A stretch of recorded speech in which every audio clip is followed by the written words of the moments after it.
Hey, what is up everyone? Today we got a pretty unique story. It's narrated by Frederick Surrey. Get cozy and watch till the end, guys. In the grim darkness of the far future, there is only war. Among the countless conflicts that rage across the stars, few matchups are as fascinatingly mismatched as when the ancient Necrons awaken to face the thundering green tide of the Orcs. It's a collision of opposites so profound that it defies easy categorization. On one side, you have beings of living metal, their consciousness encoded into mechanical bodies that have endured for 60 million years. On the other, a fungal-based species that exists purely for the joy of violence, reproducing through spores and powered by a collective psychic field that makes their ramshackle technology somehow function. The story of what happens when these two forces meet isn't just a tale of battle. It's a meditation on the nature of war itself in the Warhammer 40,000 universe. Thus, the Necrons represent cold, calculating perfection. Every movement precise, every strategy meticulously planned, every weapon a masterwork of technology that transcends the understanding of lesser races. They fight with the patience of beings who have already waited millions of years, who view the rise and fall of empires as mere moments in their immortal existence. Their goal is nothing less than the complete restoration of their ancient dominion over the galaxy, the reclamation of what they see as rightfully theirs. The Orcs, by contrast, embody chaos incarnate. They are not merely disorganized, they exist in a state of constant, gleeful anarchy that somehow transforms into devastating military might through sheer numbers and blind enthusiasm. They don't fight to reclaim lost glory or achieve strategic objectives. And they fight because fighting is what gives their existence meaning. Every battle is a celebration, every war a festival of violence that draws more of their kind like moths to a flame. Where the Necrons seek to restore order, the Orcs seek only the next good scrap, the next enemy to bash, the next opportunity to prove that bigger is indeed better. Imagine, if you will, a Necron overlord awakening from millions of years of slumber. The tomb world systems flicker to life, ancient machinery groaning as it shakes off the dust of epochs. The overlord's consciousness returns slowly, methodically, like a computer booting up after an eternity of sleep. Systems check, chronology assessment, threat analysis. Everything proceeds according to millennia-old protocols. The Overlord surveys what remains of their domain, yet calculates the optimal path to reclaiming it, and begins the process of awakening their legions. It's all very orderly, very precise, very predictable. Now contrast this with an Orc horde descending upon a world. There is no careful awakening, no methodical assessment of the situation. There's simply an explosion of green-skinned violence as thousands, perhaps millions of Orcs pour from crude spacecraft that by all rights shouldn't be able to achieve orbit, let alone travel between stars.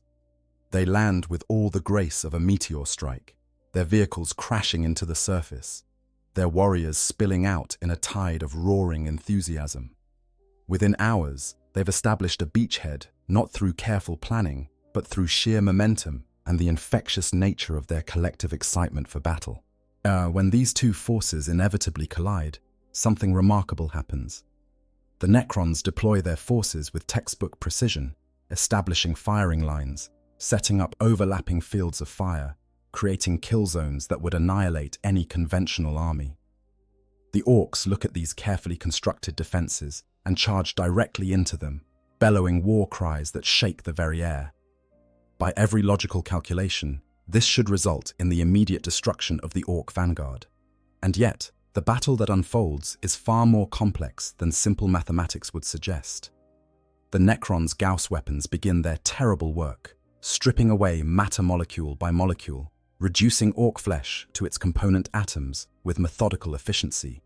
Each pull of a trigger should result in the death of an Orc, and indeed, our greenskins fall by the dozens under the withering fire. But the Orcs keep coming. More importantly, they keep getting back up. The fungal nature of Orc biology means that wounds that would kill a human soldier might barely slow an Orc down. Their regenerative capabilities combined with their complete lack of fear or tactical awareness, transforms them into a force that cannot be stopped by mere casualties. And then there's the matter of the Necrons' own resilience. The reanimation protocols that govern their existence mean that fallen Necron warriors don't stay down either. Their bodies phase out of reality, teleporting back to nearby tomb ships or facilities for repair before returning to the battle. To an outside observer, it might seem like watching two unkillable armies locked in an eternal stalemate, both sides rising from death to continue the fight indefinitely.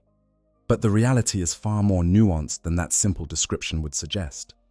The Necrons fight with the expectation that their technological superiority will eventually assert itself, that their more advanced weapons and tactics will grind down even the most numerous horde. They've fought wars like this before, countless times across the eons. They know how to deal with overwhelming numbers. You establish kill zones, you maintain discipline, you let your superior range and firepower thin the enemy ranks before they can close, and eventually, inevitably, the enemy breaks. This has worked against every foe they've faced since awakening. It has worked against the Imperium of man, against the Tau, against renegade human forces and alien invaders of every variety. Surely it will work against these primitive greenskins. Except the orcs don't break, they don't retreat, they don't employ any of the conventional responses that military doctrine expects from an army under pressure. They simply continue to advance, continue to fight, continue to revel in the glorious violence of it all. And the longer the battle continues, the more orcs arrive, drawn by the psychic beacon of the conflict itself. This is the fundamental asymmetry that defines Necron-Orc warfare. The Necrons expect a battle to have an ending, a point at which victory is achieved and the enemy defeated. The Orcs see no such endpoint. For them, the battle is its own reward, and if it never ends, well, that's even better. This fundamental incompatibility in their very natures creates conflicts that are both utterly predictable and endlessly variable. Every battle follows the same basic pattern: Necron precision versus Orc chaos, technological superiority versus overwhelming numbers, ancient patience versus immediate gratification. And yet, no two encounters are exactly alike, because both sides bring elements to the conflict that transcend simple tactical considerations. The question isn't really who wins in a Necron versus Orc conflict. The question is what winning even means, when one side doesn't acknowledge the possibility of defeat, and the other side cannot comprehend the concept of a satisfying victory against such an opponent. To understand how these battles unfold, to really grasp what happens when living metal faces the green tide, yet we need to delve deeper into the nature of both combatants. We need to understand not just their weapons and tactics, but their psychology, their history, their very essence. Only then can we begin to comprehend the true scope of these conflicts and what they mean for the galaxy at large. So let's start at the beginning, with the Necrons themselves, and work our way forward to the inevitable, catastrophic collision that occurs when ancient order meets primordial chaos. The nature of the Necrons. Ancient awakening. To understand a Necron, you must first understand time in a way that human minds struggle to comprehend. 60 million years. Say those words slowly. Let them sit in your consciousness for a moment. 60 million years ago, on Terra, dinosaurs still walked the Earth. Humanity as we know it wouldn't exist for another 59 million years. The entire span of human civilization, from the first crude tools to the age of technology, represents barely a fraction of the time that the Necrons have existed. But the Necrons weren't always what they are now. Once, they were flesh and blood, a species called the Necrontire who lived short, painful lives under the radiation of suns that slowly killed them. Their civilization was advanced, their empire vast, but they were dying. Not as individuals, but as a species.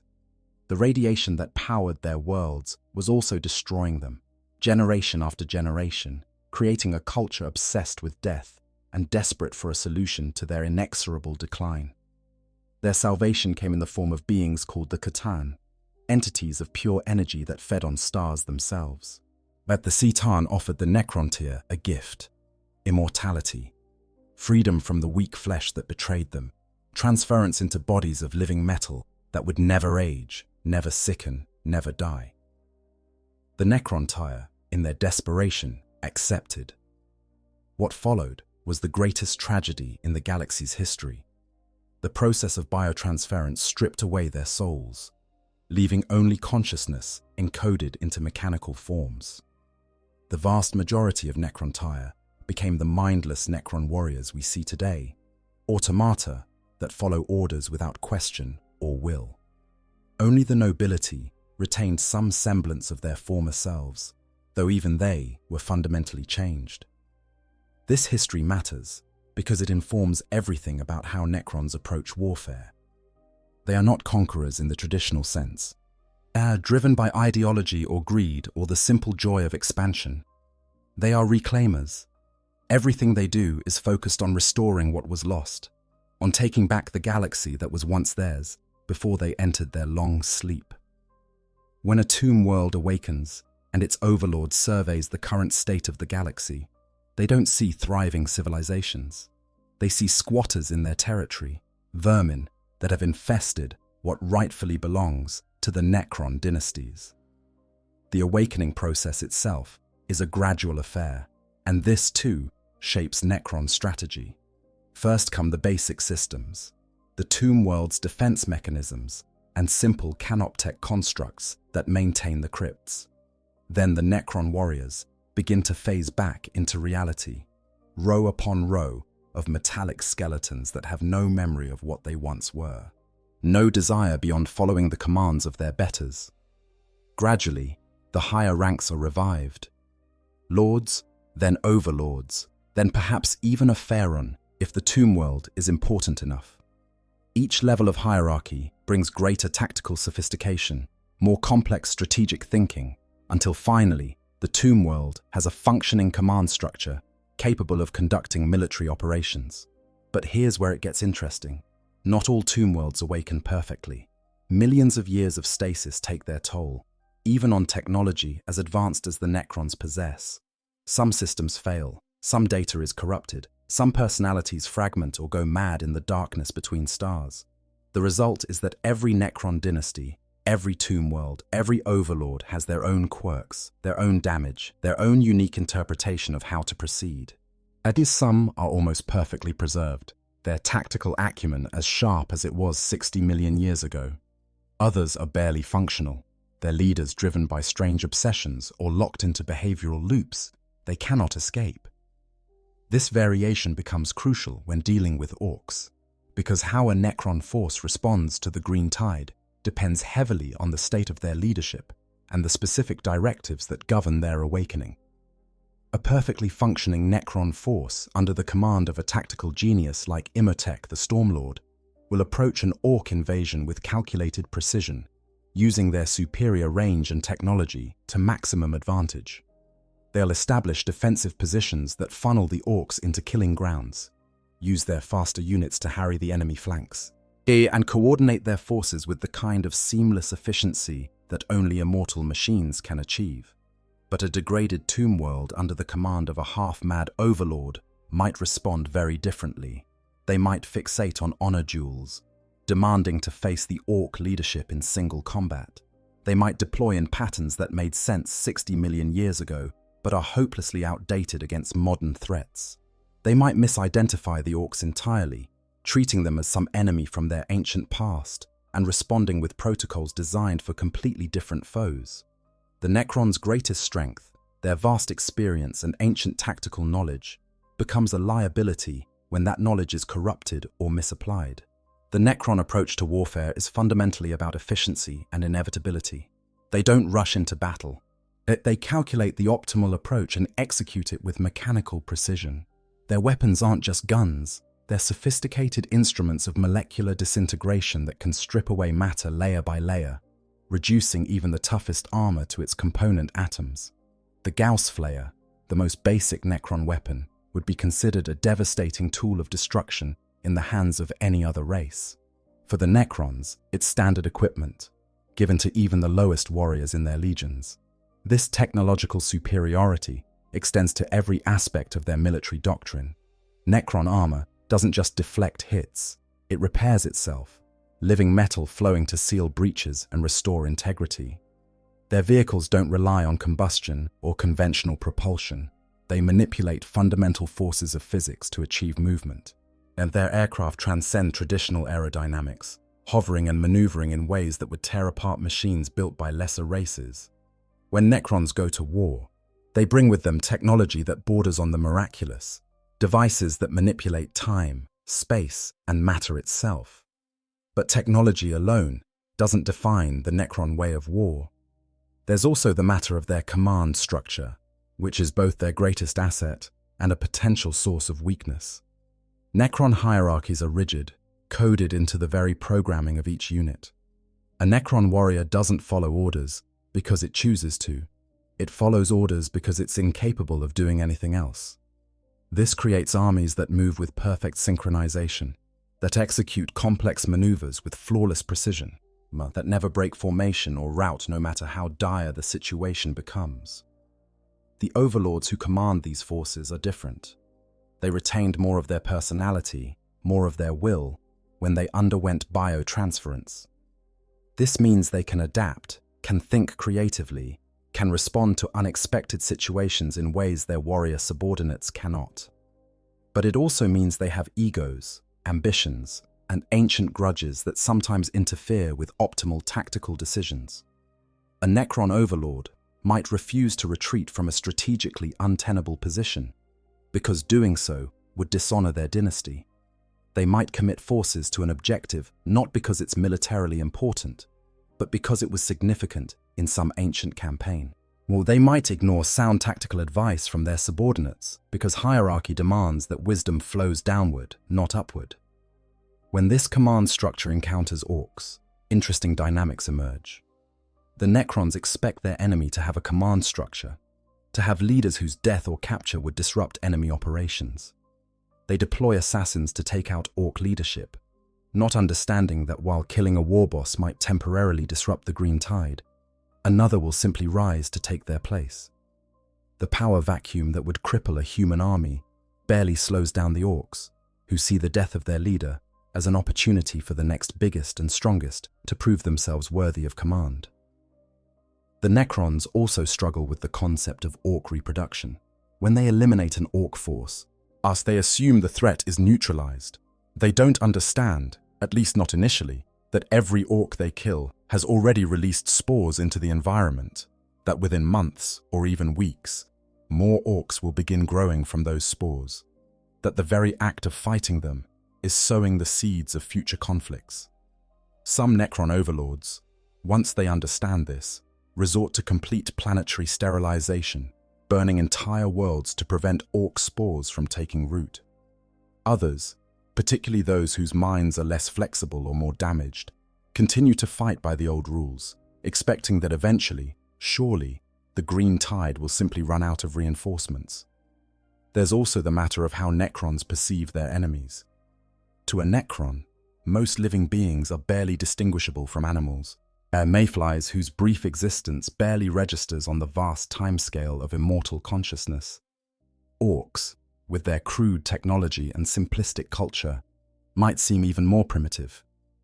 But this perception is dangerous, because it causes Necrons to underestimate their enemy. They see the ramshackle nature of orc equipment and assume inferiority, not understanding that orc technology works on principles that transcend conventional engineering. They observe orc battle tactics and see chaos, not recognizing the effectiveness that chaos can have when wielded by beings who thrive on it. Perhaps most importantly, Necrons cannot comprehend the orc gestalt psychic field. They are soulless beings, cut off from the warp and all its mysteries. The idea that belief can alter reality, but that millions of orcs thinking something should work can actually make it work, is fundamentally incomprehensible to the Necron mind.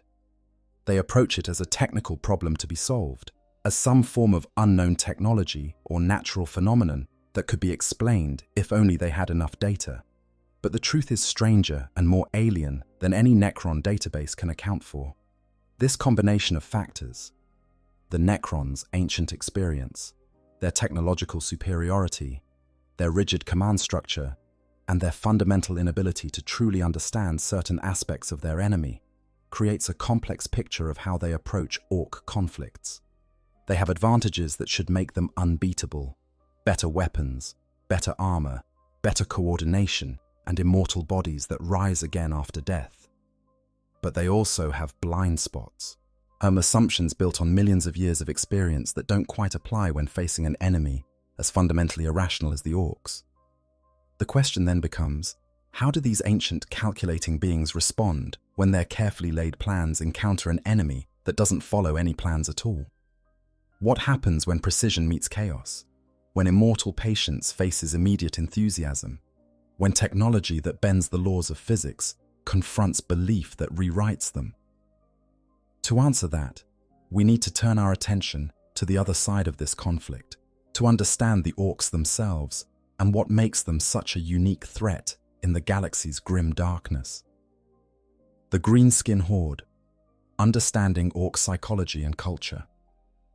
If the Necrons represent ancient order and calculated precision, yet the Orcs embody something far more primordial and far more difficult to classify. They aren't just a species, they're practically a force of nature, a green tide that flows across the galaxy, seeking nothing more complex than the next good fight. To understand the Orcs is to understand that they operate on principles that defy conventional logic, that they exist in a state of permanent enthusiasm for violence that would drive any other species mad, but which, for them, is simply the natural state of being. Let's start with the basics. Orcs are fungus. Yes, those massive green-skinned warriors that stand over 2 meters tall and can rip apart vehicles with their bare hands are, at their most fundamental level, a fungal organism. This isn't metaphorical. Orcs genuinely reproduce through spores that they constantly shed throughout their lives. When an orc dies, its body releases millions upon millions of these spores into the surrounding environment. Within days, these spores begin to grow, developing first into smaller orcoid subspecies like snotlings and Gretchen, before eventually producing new orcs, if conditions are favorable. This method of reproduction has profound implications for how orc invasions work. An orc force doesn't need supply lines bringing reinforcements from home territories. Every battle they fight, every raid they conduct, every skirmish that leaves orc corpses behind is simultaneously sowing the seeds of future forces. The longer an orc presence persists on a world, the more entrenched they become. As fungal growths begin transforming the ecosystem into something that produces more orcs. It's a self-perpetuating cycle that makes orc invasions extraordinarily difficult to completely eliminate once they've taken hold. But the truly fascinating aspect of orc biology isn't their reproductive method. It's their psychic gestalt field, sometimes called the green field. All orcs generate this field unconsciously, a psychic phenomenon that grows stronger with every orc in proximity. This field does several remarkable things.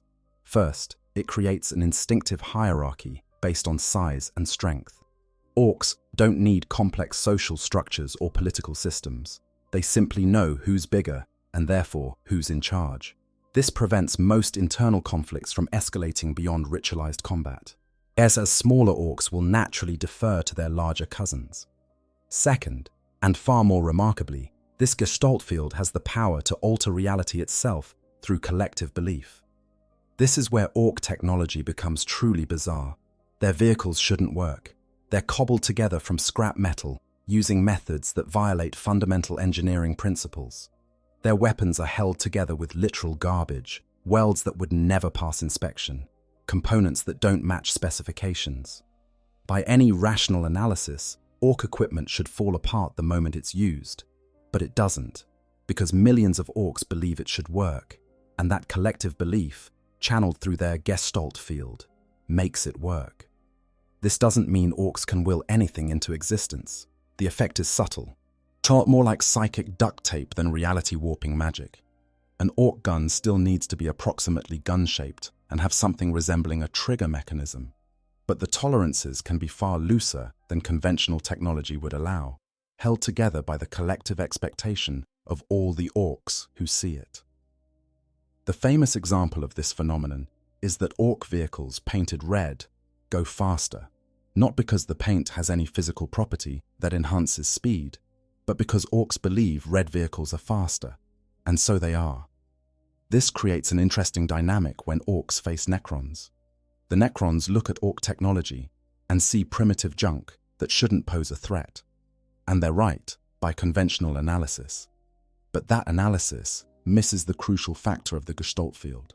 As an orc shooter that looks like it would explode on first use somehow keeps firing, spraying bullets that by rights shouldn't have enough propulsion to be dangerous, but which tear through armor anyway because the orcs using them expect them to be lethal.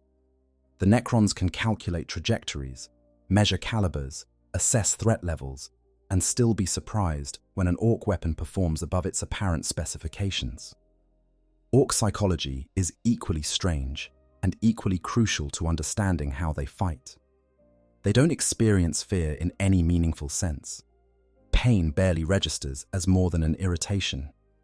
The concept of retreat or tactical withdrawal is fundamentally alien to them, unless they're doing it to set up an ambush, which they think is hilarious. They fight because fighting is fun. Because combat is the most engaging activity they can conceive of, because nothing else in existence gives them the same rush of excitement that battle provides. This mindset creates an enemy that cannot be demoralized, cannot be frightened into submission, and cannot be convinced to surrender. Traditional tactics for breaking enemy morale simply don't apply. Inflicting casualties doesn't discourage orcs. It just means there's more room for the survivors to prove themselves. Destroying their supply lines is pointless because they barely have supply lines. They loot what they need from the battlefield. Cutting off their retreat routes is meaningless because they weren't planning to retreat anyway. Moreover, the orcs actively enjoy being in combat against challenging opponents. A fight that's too easy is boring. They want enemies who fight back, who provide a proper challenge. The Necrons, with their advanced technology and resilient bodies, are exactly the sort of foe that makes orcs enthusiastic. Every Necron that phases out and comes back is another chance to fight the same enemy again. Every Gauss weapon that strips away orc flesh is proof that this is a proper scrap worth having. The very attributes that make the Necrons formidable make them more attractive as targets for orc aggression. The orc approach to strategy is best described as aggressive chaos with occasional flashes of brutal cunning. They don't plan campaigns in the traditional military sense. They accumulate toward fighting the same way water flows downhill, following the path of least resistance toward the nearest conflict. But within this seeming chaos, there's a kind of crude intelligence at work. Orcs understand tactics at an instinctive level. They know how to use terrain for cover, when to charge and when to shoot, how to coordinate assaults in a rough way, even if they'd never articulate these concepts verbally. More importantly, as orcs grow larger and more successful, they become smarter. It's a biological trait coded into their genetic structure by the old ones, who created them millions of years ago. A small orc might have the intelligence of a particularly aggressive child, all impulse and immediate gratification. But a war boss who's survived hundreds of battles and grown to 3 meters tall has genuine tactical acumen. They might not be able to explain their reasoning in sophisticated terms, but they can look at a battlefield and know instinctively where to hit, when to push, or which enemy units to target first. This combination of raw aggression and instinctive tactical sense makes large orcs genuinely dangerous opponents, not just because they're physically powerful, but because they're smart enough to use that power effectively. The orc war machine, if it can be called that, operates on principles that seem absurd until you see them in action. Take their method of interstellar travel, for example. Orc spacecraft are massive, ramshackle affairs that look like they were assembled by someone who had spaceship described to them by someone else who had only seen a partial picture. They have random gun batteries bolted onto their hulls at odd angles. Their propulsion systems are clearly inadequate for the mass they're trying to move. Their navigation equipment consists of whatever the orcs could loot or build, held together with hope and scrap metal. By any rational assessment, these vessels should never leave atmosphere, let alone successfully traverse the void between stars. And yet they do. Hundreds of them, thousands, whole fleets of impossible spacecraft that somehow function well enough to deliver orc armies wherever there's fighting to be found. The combination of mech ingenuity, orcs who specialize in building things and have an instinctive understanding of technology, and the Gestalt field's reality-bending properties creates spacecraft that violate every law of physics while simultaneously obeying them just enough to avoid catastrophic failure, most of the time. Orc spacecraft do fail catastrophically on occasion, but the orcs treat these events as minor inconveniences rather than tragedies. After all, while if you die in a spectacular explosion, at least you went out in style. On the battlefield itself, orc forces present a unique challenge to any opponent. They mass in enormous numbers, sometimes hundreds of thousands strong, all pushing toward the enemy in a barely controlled stampede. At the front are the orc boys, the basic warrior type that makes up the bulk of any fighting force. Armed with crude close combat weapons called choppers, and even cruder firearms called shooters, these boys advance in massive formations that care nothing for casualties or tactical coordination beyond moving in the same general direction as everyone else. Behind them come specialized units, storm boys with their crude jump packs, tank busters carrying anti-armor weapons, burner boys with flamethrowers, looters with heavy guns. Each represents an orc who discovered they were particularly good at or interested in a specific type of warfare and pursued it with the single-minded enthusiasm that orcs bring to everything they do. They're not trained in the traditional military sense. They simply gravitate toward what they find fun and get better at it through practice and survival. Interspersed throughout the army are the vehicles, and this is where orc engineering really shines in all its ramshackle glory. Trucks built from scrap metal carry boys toward the enemy at speeds that should cause the vehicles to shake themselves apart, but somehow don't. Battle wagons, heavily armored transports, bristling with guns, plow through obstacles while their crews fire wildly in all directions. Def dreads, orc versions of dreadnoughts, or stomp forward with enormous close combat weapons ready to tear apart anything they reach.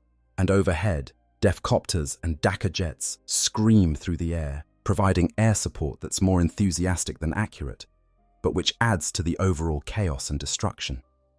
The result is an army that shouldn't work, but does, that violates every principle of military science, but achieves victory through sheer momentum and overwhelming numbers. When this force encounters the ordered perfection of a Necron army, the collision is both predictable and utterly unique every time. The Necrons see primitive technology and disorganized tactics and prepare their counters accordingly. The Orcs see shiny metal warriors with good weapons and get excited about the scrap they'll be able to loot after the fight. Both sides are operating from assumptions that are simultaneously valid and completely misleading. The genius of the Orcs, if that word can be applied to such a chaotic race, is that they've evolved or been designed to thrive in exactly the sort of universe Warhammer 40,000 represents. I want to pause here for a second because this matchup genuinely fascinates me more than any other in Warhammer.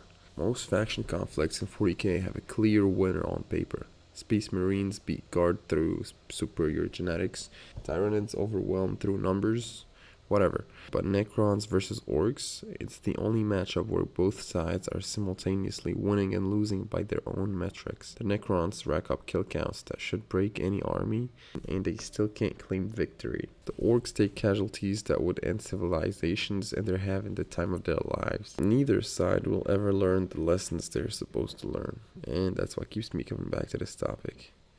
But anyway, let's get back. They don't need peace. They don't want peace. They don't require complex supply chains or political structures. They don't suffer from morale problems or strategic doubts. They simply fight, reproduce, and fight some more. An endless cycle of violence that perpetuates itself for as long as there are enemies to battle. Against most foes, this approach has clear limitations. Against the Necrons specifically, it creates a dynamic that frustrates the ancient machines at every turn, because the Orcs refuse to behave like enemies are supposed to behave. Our first contact, when metal meets muscle. The first time a Necron force encounters an Orc invasion, there's often a moment of what might be called confusion, though Necrons don't really experience that emotion in the way living beings do. It's more like a processing delay, a brief pause as tactical systems try to categorize what they're seeing and find that existing templates don't quite match the reality unfolding before their senses. Consider a typical scenario. A tomb world awakens after millions of years of slumber. The overlord in command begins the process of surveying their domain, sending out scout forces to assess the current state of what was once their territory.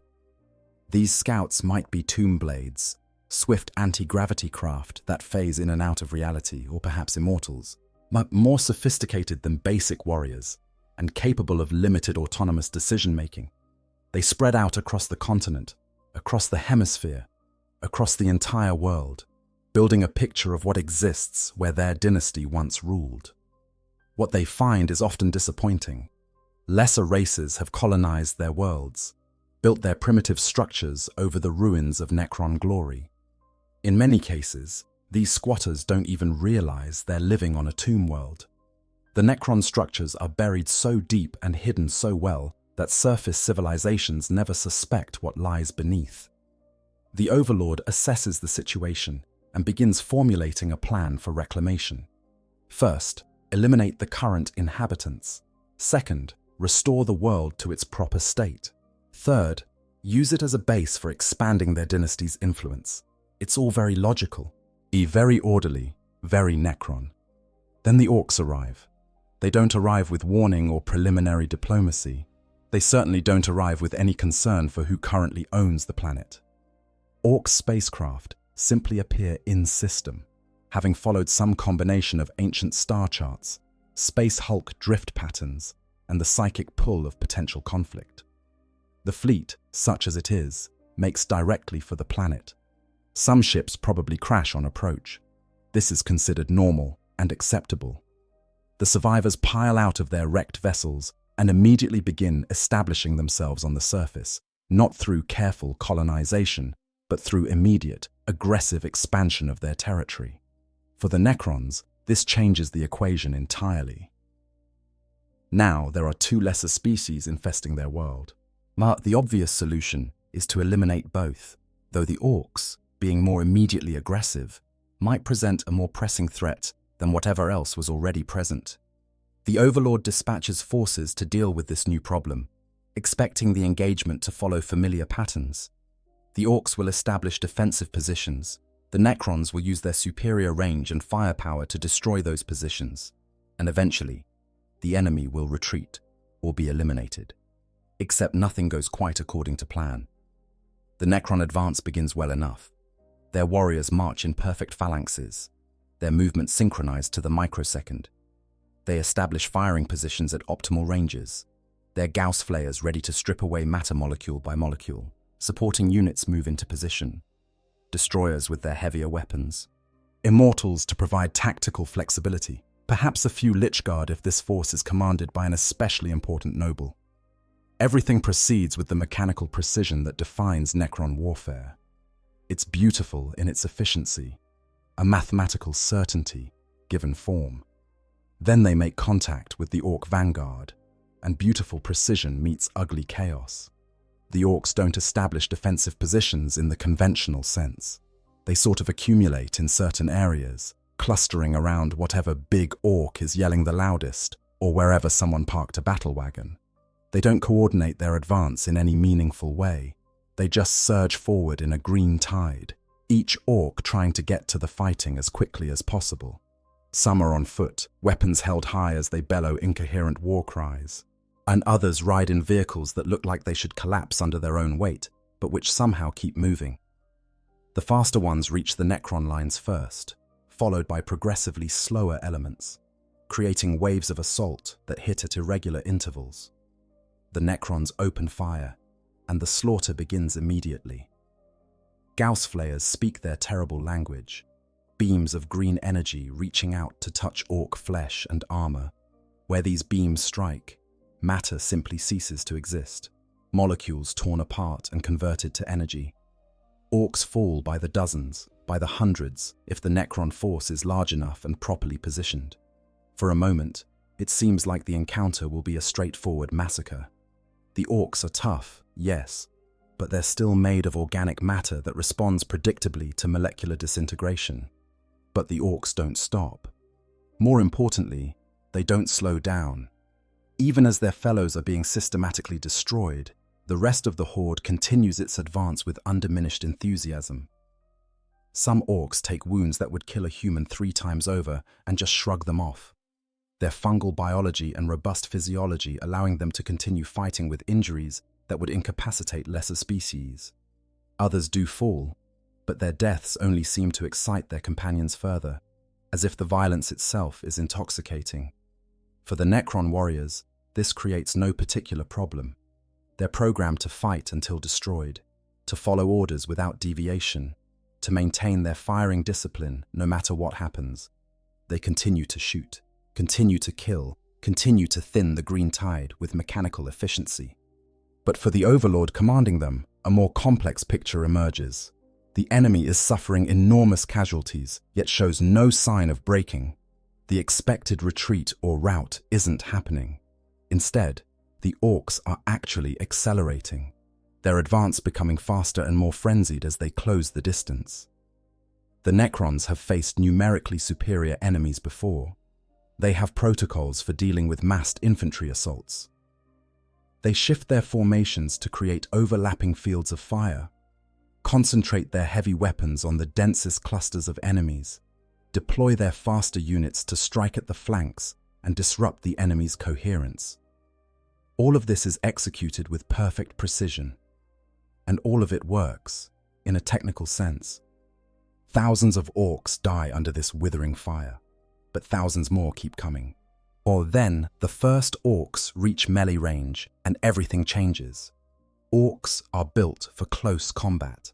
Their massive muscles, their casual disregard for personal safety, their simple joy in smashing things with crude weapons, all of these combine to make them devastating in hand-to-hand fighting.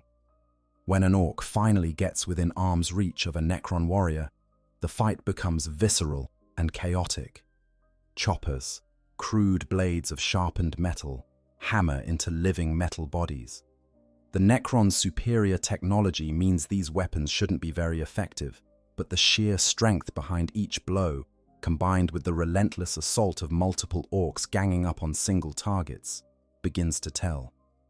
Necron warriors are resilient, but they're not invincible. Focused assault from multiple orcs can disable them, and can damage their bodies beyond the point where they can continue fighting. When this happens, reanimation protocols kick in. The damaged Necron phases out of reality, teleporting to safety for repairs. From the orc perspective, their enemy just disappeared in a flash of green light. Frustrating, certainly, but also kind of impressive in a way that makes the orcs respect their opponents more. These metal gits are proper tough, they are. For the Necrons, the situation is simultaneously satisfactory and concerning. Satisfactory because their reanimation protocols are working as designed, preventing permanent losses and allowing damaged units to return to combat after repair. Concerning because the rate at which units need to phase out is higher than optimal. The orcs are crude, but they're achieving a level of combat effectiveness through sheer numbers and enthusiasm that the tactical models hadn't quite predicted. As the battle progresses, both sides begin to adapt. The Necrons, or at least their commanders, start to understand that these enemies won't break through conventional pressure. They adjust their tactics, using their mobility advantage to keep distance from the orc forces, falling back in good order while maintaining fire discipline. They deploy more specialized units, wraiths that can phase through matter to strike at enemy rear areas, canoptech constructs that can harass the orc advance, perhaps even heavier units like monoliths if the situation warrants such deployment. The orcs, for their part, don't adapt so much as intensify. The fight is good, the enemy is tough. So obviously the solution is to commit more forces and hit harder. War bosses start coordinating more closely, not through complex planning but through simple agreements about who gets to fight which metal gits. Mechs start bringing up the really big guns, the heavy equipment they've been saving for a proper fight. More vehicles arrive, more orcs pour into the combat zone, drawn by the psychic beacon of the ongoing battle and the prospect of joining in on the fun. What often emerges from these first encounters is a kind of tactical stalemate, though neither side would recognize it as such. The Necrons are inflicting heavy casualties, but can't seem to break the enemy's morale or stop their advance. The Orcs are having a great time fighting tough opponents, but can't quite pin down the Metal Warriors long enough to destroy them completely. Both sides think they're winning, or at least doing well enough that continuing the fight makes sense. The Necrons believe they just need to eliminate enough Orcs to reduce their numbers below combat effectiveness. The Orcs believe they just need one more good push to get stuck in properly. This fundamental misunderstanding of each other's nature and objectives sets the tone for all future encounters between these species. The Necrons keep expecting the Orcs to behave rationally, to retreat when casualties become unsustainable, to employ conventional military logic. The Orcs keep expecting the fighting to continue indefinitely, because that's what good fighting does. Neither side gets what they expect, but both keep getting exactly what they deserve, an enemy that cannot be defeated through conventional means. That challenges their fundamental assumptions about warfare, and that forces them to continually adapt just to maintain the status quo. The first contact between Necrons and Orcs is thus less a battle in the traditional sense and more a collision of incompatible worldviews. It's a preview of all the conflicts to come, an establishing of patterns that will repeat across thousands of battlefields on hundreds of worlds. The specifics vary. Different dynasties have different tactics, different Orc clans favor different approaches, but the fundamental dynamic remains constant. Ancient precision versus primordial chaos, technological superiority versus overwhelming numbers, the expectation of order versus the reality of endless, joyful violence. You have the tactical disparity, logic versus chaos. The true nature of Necron-Orc conflicts becomes clearer when examining how each side approaches tactical decision-making. It's not merely that they have different tactics, they operate on such fundamentally different principles that calling it a difference in tactics almost undersells how alien they are to each other. The Necrons fight as machines programmed by minds millions of years old. The Orcs fight as a force of nature, given physical form and a love of violence. When a Necron overlord surveys a battlefield, they see a mathematical problem to be solved. Every unit, every terrain feature, every possible approach and fallback position is catalogued and assessed. Tactical algorithms that have been refined over millions of years of warfare run through possible scenarios, uncalculating probabilities, identifying optimal deployment patterns. The overlord issues orders not based on intuition or emotion, but on pure calculation. If the data says that deploying heavy destroyers on the eastern ridge will create a 73% probability of suppressing enemy armor movements, then that's where the destroyers go. Every decision is justified by numbers, by experience, by the accumulated wisdom of a race that has been fighting wars since before most current species existed. This approach has obvious advantages. Necron forces don't waste resources on unlikely gambits. They don't commit to attacks that have poor chance of success. They maintain perfect discipline even in the most chaotic circumstances, because discipline is coded into their very being. When a Necron commander decides on a strategy, whilst they can be absolutely certain that their forces will execute it exactly as planned, with no deviation, no freelancing, no subordinates deciding they know better. The result is warfare conducted with surgical precision, with maximum efficiency, with the kind of coordination that other races can only dream of achieving. But this approach also has limitations, particularly against enemies who don't follow any predictable patterns. Necron tactics rely heavily on being able to calculate enemy behavior, to anticipate likely responses and prepare appropriate counters. When facing disciplined armies with conventional command structures, this works beautifully. The Necrons can predict that destroying the enemy headquarters will disrupt their coordination, that eliminating their supply lines will force them to retreat. That inflicting sufficient casualties will break their morale. These predictions are based on millions of years of accumulated data about how living species wage war. The orcs break every single one of these assumptions. Consider a typical Necron battle plan against an orc assault.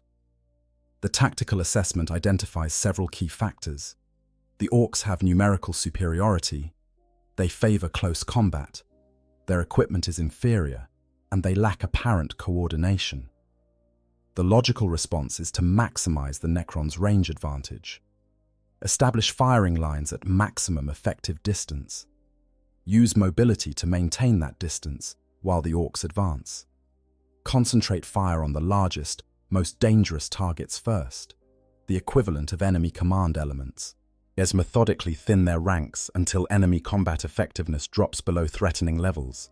It's a sound plan, one that would work against almost any conventional army. Against the orcs, it works just well enough to be frustrating. Yes, establishing long-range firing lines does kill large numbers of orcs. Yes, maintaining distance does prevent the enemy from bringing their close combat advantage to bear immediately. But the orcs don't respond the way the calculations predicted. They don't become discouraged by casualties. They don't retreat when their command elements, the biggest orcs, are targeted and destroyed. They don't show any decrease in combat effectiveness, even after taking losses that would shatter a human army. The orc approach to tactics, if it can even be called tactics, is diametrically opposed to Necron methodology. Or an orc warboss looking at the same battlefield doesn't see a mathematical problem. They see a scrap waiting to happen. Their decision-making process is simple to the point of seeming mindless. Where are the enemy? Good. We go that way. Do we have enough boys to get stuck in? Course we do. We always do.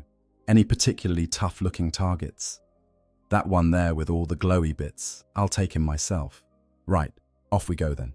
This simplicity is deceptive because it obscures the fact that orc tactics, while crude, are also remarkably adaptive in their own way. Orcs learn through doing, and the successful ones, the ones who survive enough battles to grow big and smart, have internalized countless lessons about what works. They might not be able to articulate these lessons. They certainly don't write tactical manuals or conduct after-action reviews. But they know, in their bones, what works. They know that speed matters, that hitting the enemy hard and fast is generally better than being careful. They know that numbers win fights, that if you have more boys than the enemy has bullets, you'll eventually get close enough to use your choppers. They know that keeping pressure on the enemy prevents them from doing fancy tactical things that might cause problems. These instinctive understandings translate into a fighting style that appears chaotic, but which has its own brutal effectiveness. Orc assaults aren't coordinated in the way Necron advances are, with every unit moving in perfect synchronization. Instead, they're coordinated by shared understanding and immediate response to circumstances. Our fast units naturally move ahead, slower ones follow as quickly as they can.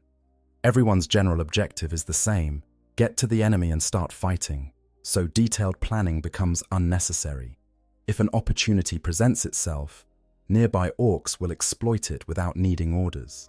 If a tactic isn't working, they'll try something else, not because of careful reassessment, but because bashing their heads against a wall isn't fun if it's not working. This creates a tactical dynamic that's incredibly frustrating for the Necrons to counter. Every time they set up a defensive position optimized for fighting the last orc assault, the next one comes from a slightly different direction, or with a different composition of forces. Not because the orcs planned it that way, but because the orcs who happened to be in that area just charged forward like always. The Necrons calculate optimal firing solutions for dealing with orc boys on foot, and suddenly there are orcs in vehicles everywhere.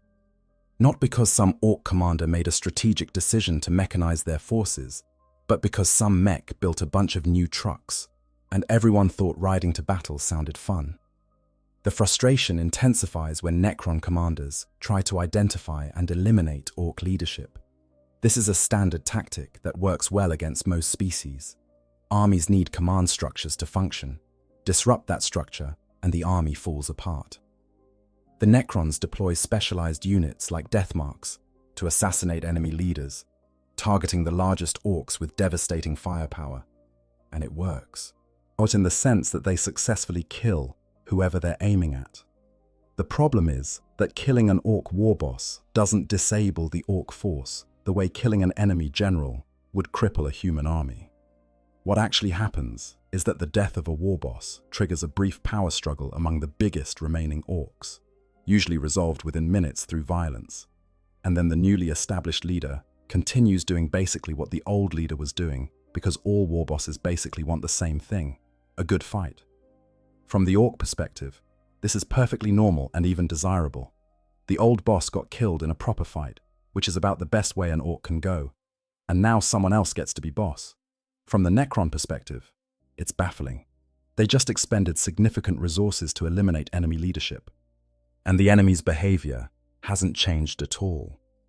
The tactical models have no way to account for an enemy whose loss of command elements doesn't degrade their combat effectiveness.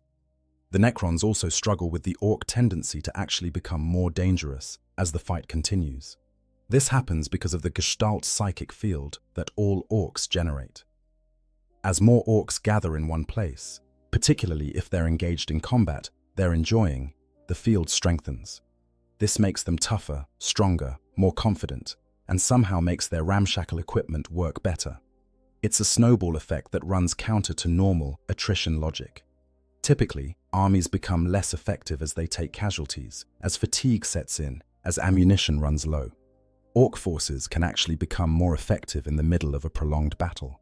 But not through reinforcements, but through sheer psychic momentum. The Necrons have no framework for understanding this.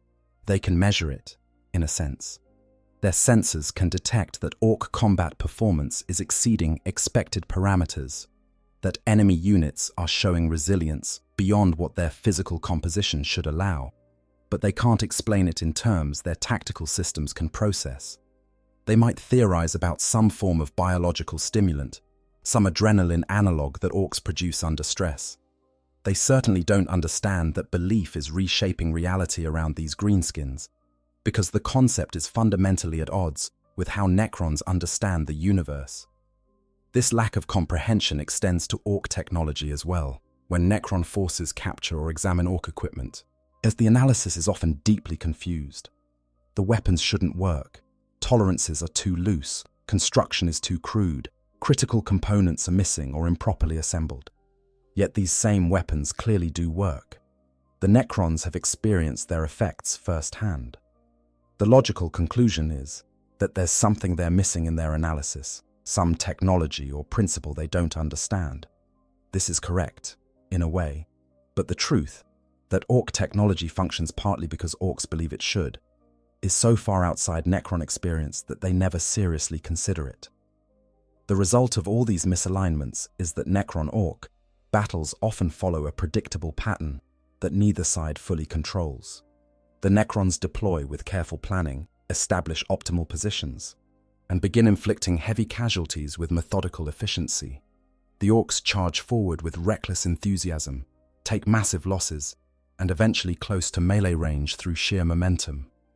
The battle becomes a grinding affair, where both sides are technically winning by their own metrics. The Necrons are eliminating enemies at a high rate.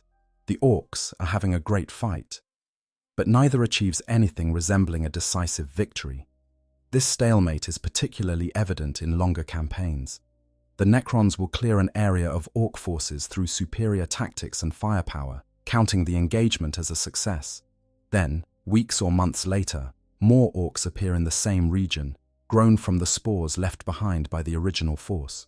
The Necrons must clear the area again, which they can do, but the Orcs just keep coming back. And it's not reinforcements in the traditional sense. It's more like the planet itself has become infected with Orcness, constantly producing new enemies no matter how many are destroyed. Some Necron overlords, particularly those whose minds are still sharp and adaptive, eventually develop effective strategies for dealing with Orc invasions. These usually involve extreme measures. complete orbital bombardment of affected regions, down to bedrock or beyond. Systematic sterilization using exotic weapons that can kill orc spores, sometimes even cracking the planet itself if it's deemed too infested to save. These approaches work, in the sense that they can eliminate orc presence completely. But they're expensive and time-consuming and fundamentally unsatisfying for beings who remember ruling the galaxy through precision and efficiency rather than brute force annihilation. Other Necron commanders, particularly those whose personalities have degraded or who are locked into older tactical patterns, never really adapt. They keep fighting orcs using the same methods that worked against enemies millions of years ago, expecting different results, but never getting them. These are the tomb worlds, where orc conflicts become truly endless, where the same battles are fought again and again, with neither side ever gaining permanent advantage, locked in a cycle that continues until some external factor intervenes. The tactical disparity between these species is thus not about one having better tactics than the other, and it's about two completely different philosophies of war colliding, and neither being able to truly comprehend the other. The Necrons can't understand an enemy that doesn't value survival or follow rational strategy. The orcs can't understand why their enemies keep trying to be all clever instead of just getting stuck in proper. Both are simultaneously right and wrong about each other. Both are winning and losing by their own metrics, and both are trapped in a dynamic that neither designed, but both perpetuate through their very nature. Weapons and technology clash. The technological mismatch between Necrons and orcs is perhaps the starkest contrast in all of Warhammer 40,000, and nowhere is this more evident than when examining their respective weapons. On one side, you have technological marvels that manipulate fundamental forces of the universe. On the other, guns held together with hope, violence, and a prayer to gods who appreciate a good scrap. And yet, somehow, both sides manage to kill each other effectively. Start with the Necron Gauss Flayer, the most basic weapon in their arsenal, carried even by the mindless Necron warriors who form the bulk of their forces. This isn't a gun in the conventional sense. It doesn't fire projectiles. It doesn't use chemical propulsion. Instead, it projects a beam of energy that interacts with matter at the molecular level, stripping away atoms layer by layer in a cascade effect that reduces solid matter to its component energies. A human struck by a Gauss Flayer doesn't just die, they're unmade, and their body dissolving from the point of impact outward like watching someone melt in reverse. The technology behind this weapon is so advanced that even the Adeptus Mechanicus, with their vast technical knowledge accumulated over millennia, can barely begin to understand it. It's not just that the components are difficult to replicate. The underlying principles involve physics that humanity hasn't mastered and might never master. The Necrons don't just know more about technology than other races. They've mastered branches of science that others don't even know exist. They can manipulate space and time, harness fundamental forces, and create materials that exist partially outside normal reality. When a Gauss Flayer strikes an orc, the effect is devastating but not always immediate in the way you might expect. As orc biology is remarkably resilient, that fungal animal hybrid constitution, allowing them to shrug off wounds that would instantly kill most beings. But molecular disintegration doesn't care about resilience. The flesh dissolves, the bones crumble, and the orc dies because there's simply nothing left to sustain life. What makes the encounter interesting is the time delay. An orc hit by a Gauss Flayer might continue fighting for several seconds before their body realizes it's supposed to be dead, their momentum carrying them forward even as their substance literally ceases to exist. The Necrons have entire families of Gauss weapons, each more sophisticated than the last. The Gauss Blaster carried by immortals, more powerful and with longer range. The heavy Gauss cannon mounted on doomsday arcs, capable of vaporizing tanks with single shots. The particle caster, the tachyon arrow, all variations on the same theme of reducing matter to energy through precise manipulation of fundamental forces. Every one of these weapons represents technology so advanced it might as well be magic, and every one is standard issue for forces that number in the billions across countless tomb worlds. Now compare this to an orc shooter. A shooter is, well, calling it crude is almost generous. It's typically assembled from whatever scrap metal an orc could find, welded together using techniques that make actual engineers weep, loaded with ammunition that might or might not actually fit the barrel. The firing mechanism is usually based on understanding that when you pull this bit, the gun goes bang, without any deeper knowledge of why or how. Magazines are random capacities because the orc who made them didn't bother counting exactly how many bullets should fit, just crammed in as many as possible and called it good. Sights are often entirely decorative, sometimes pointing in completely the wrong direction. By any reasonable standard of engineering, a shooter shouldn't fire at all. It should explode in its user's hands, or jam permanently, or simply fall apart from the stress of operation. But it works. Not well, by any objective measurement. Orc accuracy is notoriously terrible. Their weapons have inconsistent muzzle velocity. Many shots simply fail to fire. But a shooter in the hands of an orc manages to spit out enough projectiles with enough force that some of them hit targets, and some of those hits cause damage. A squad of 20 orc boys armed with shooters will collectively produce a storm of bullets sufficient to threaten armored targets. Not because any individual weapon is effective, but because sheer volume of fire eventually tells. The reason this works comes down to the Gestalt psychic field. Every orc looking at a shooter sees a weapon, believes it should function as a weapon, and collectively, that belief shapes reality just enough that the weapon does function. Not perfectly, not reliably, but functionally. The technical term for this, if orcs used technical terms, would be close enough for government work. The practical result is that orc weapons punch above their weight class, dealing damage that their apparent specifications shouldn't allow. When these two weapon philosophies meet in battle, the contrast is almost comical. While the Necrons fire with mechanical precision, each shot placed exactly where it needs to be for maximum effect. Their weapons never miss due to mechanical failure, never jam, never require reloading in the conventional sense. They can maintain sustained fire indefinitely, limited only by power source considerations that aren't relevant in most battles. Every Necron warrior is functionally a weapons platform, capable of delivering molecular dissolution with the same reliability as breathing, if Necrons breathed, which they don't. The orcs, meanwhile, fire with wild enthusiasm. They point their guns in the general direction of the enemy and pull the trigger until the magazine empties or the weapon explodes, whichever comes first. Half their shots miss entirely, and another quarter hit terrain features or occasionally other orcs. But the remaining quarter finds targets, and when you're firing thousands of rounds simultaneously, that's enough. A single orc boy with a shooter is barely a threat. 100 orc boys firing simultaneously create a bullet storm that can suppress even armored targets through sheer volume, forcing them to take cover or risk being hit by the few shots that actually connect.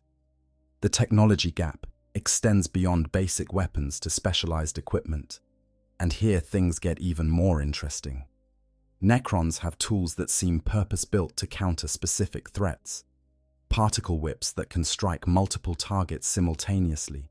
Tesla destructors that discharge arcs of lightning capable of chaining between enemies. Doom scythes that can harvest entire infantry formations with sweeping beams of annihilating energy. And each represents a specific solution to a specific battlefield problem, developed through millions of years of military innovation. Orcs have stuff. They have big shooters, which are just bigger versions of regular shooters, and work on the same principle of more Daka is better Daka. They have rockets, which are essentially rockets that the orcs strapped explosives to and pointed at the enemy. They have burners, which are flamethrowers, in the sense that they produce flame and throw it, though calling their operation controlled would be generous. Every orc weapon is a variation on simple themes. Make it bigger, make it shoot more, make it explode when it hits, maybe combine all three for really good effect. And yet, in the chaos of battle, orc weapons achieve results. The rockets do hit their targets, at least occasionally, and when they do, The explosions are quite spectacular. The burners do produce enough flame to be genuinely dangerous, particularly in close quarters where accuracy matters less than area coverage. Even a simple shooter, fired by enough orcs simultaneously, can overwhelm sophisticated defenses through nothing more than statistical probability. If you fire 10,000 bullets at a target, some will hit regardless of how bad your aim is. The psychological impact of this mismatch is worth considering. From the Necron perspective, being shot by orc weapons is almost insulting.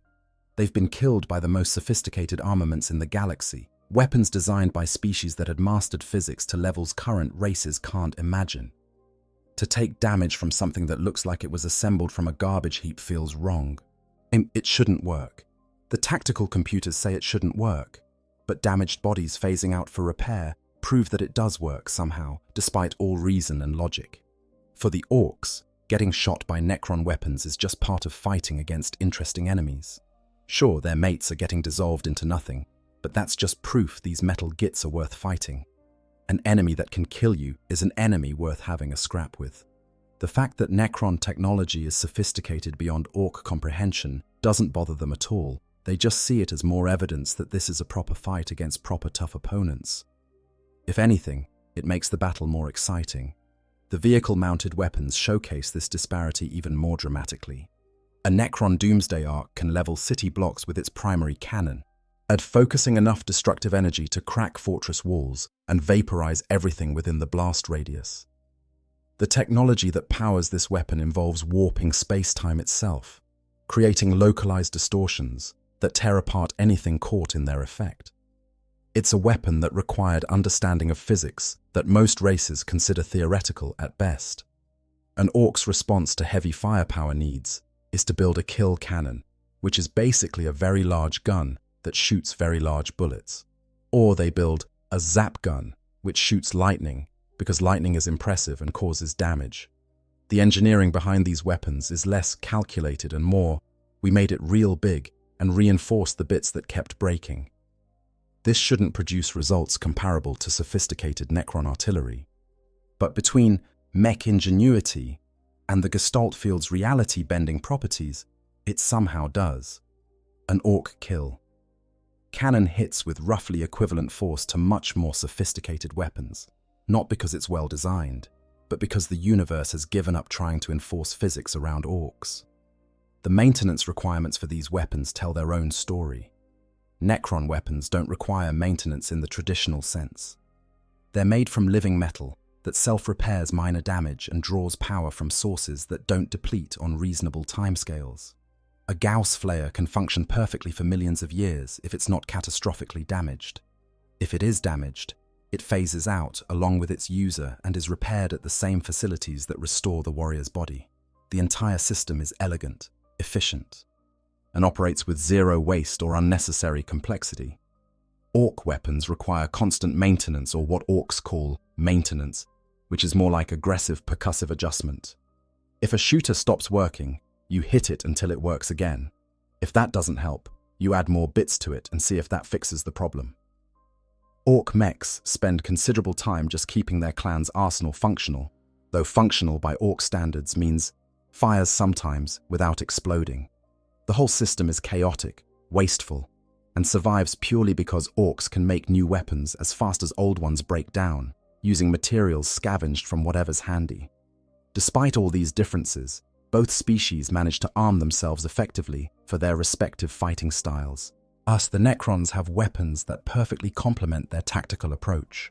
Long-range, devastating firepower that allows them to inflict maximum casualties before the enemy closes. The orcs have weapons that support their preferred method of warfare. Lots of guns that put out lots of bullets, creating suppressive fire that helps them close distance before getting properly stuck in with choppers. Neither side's weapons are objectively better. They're simply optimized for completely different philosophies of combat. The true measure of any weapon isn't its specifications, but its effectiveness in achieving military objectives. By that standard, both Necron Gauss technology and orc shooters work. One works through mathematical precision and the mastery of fundamental physics, while the other works through quantities of lead thrown in the general direction of enemies. and a psychic field that politely asks reality to make the ballistics work out. The fact that both approaches produce comparable results on the battlefield says something profound about the nature of war in the 41st millennium. It doesn't matter how sophisticated your weapons are if your enemy refuses to be impressed by them. Notable historical encounters. Across the galaxy, wherever Necrons awaken and Orcs rampage, there have been clashes that historians and tactical analysts study as examples of how these two species engage in warfare. These aren't just battles, they're case studies in incompatibility, demonstrations of what happens when irresistible force meets immovable object, even if neither side quite fits those descriptions. Or some of these encounters are well documented, recorded by Imperial observers, or extracted from Necron databanks. Others are known only through fragments and rumors. All of them illustrate the unique dynamics of Necron-Orc warfare. The Battle of Farthest stands as perhaps the most detailed example in Imperial records. Farthest was a desert tomb world that had recently awakened, its crypts disgorging legions of Necron warriors and the command protocols gradually bringing the tomb world systems back online. The planet's rulers were assessing their strategic situation, planning the gradual reclamation of their former territories, when Warboss Skullcrack arrived with his fleet, chasing rumors of ancient alien weaponry that he hoped would give him an edge against the Space Marine forces he'd been fighting. Skullcrack's forces landed on the blood-red shores of Farthest's Crimson Seas, finding what appeared to be a ghost world, eerily silent and seemingly abandoned. But as his boys spread out across the obsidian beaches, the first wave of Necron warriors emerged from the waters themselves, brackish liquid streaming from their metal bodies as they formed perfect phalanxes. The sea, it turned out, was shallow enough for the Necrons to march through, and they'd been using it as concealment and a method of rapid deployment. The Necrons opened fire, their Gauss flares cutting into the disorganized Orc ranks. Skullcrack, demonstrating the kind of brutal cunning that had made him a successful war boss, immediately grabbed one of his own boys and used the unfortunate Orc as a shield while bellowing at his forces to charge. But what followed was exactly the kind of meat-grinder battle that neither side would back down from. The Orcs rushed forward, their momentum carrying them despite heavy casualties. The Necrons maintained perfect discipline, their firing lines never wavering even as green-skinned monsters crashed into them with roaring enthusiasm. The tide itself became a factor in the battle, both literally and figuratively. As the crimson waters rose with the changing tide, Necrons that had been struck down found their reanimation protocols failing as critical components were swept away by the surging water. This should have given the Orcs an advantage, but the rising water also made footing treacherous for the greenskins, while the Necrons, stable on their metal legs, could continue fighting even waist-deep in seawater. Worse, from the Orc perspective, as damaged Necrons that managed to self-repair did so hidden beneath the waves, then dragged unsuspecting Orcs under the surface with grasping mechanical hands. Skullcrack, seeing his boys being pulled into the depths by what was effectively zombie robots underwater, made the sensible decision to retreat to higher ground. But before his forces could properly establish themselves, a monolith emerged from the bay, water pouring off its massive pyramidal form as its particle whip began sweeping the beach. The battle turned into a rout, with Orc forces being systematically eliminated by Necron forces that seemed to be using the entire engagement as a training exercise, testing their capabilities after so long in stasis. The Necrons of Farthest were clinical in their execution, as treating the Orc invasion as exactly what it was to them, an opportunity to assess their combat readiness against a living foe. They deployed different unit types, tested various tactical formations, and systematically collected data on how their weapons performed against organic targets. The Orcs, for their part, fought with their characteristic enthusiasm right up until the point where there were no more Orcs capable of fighting.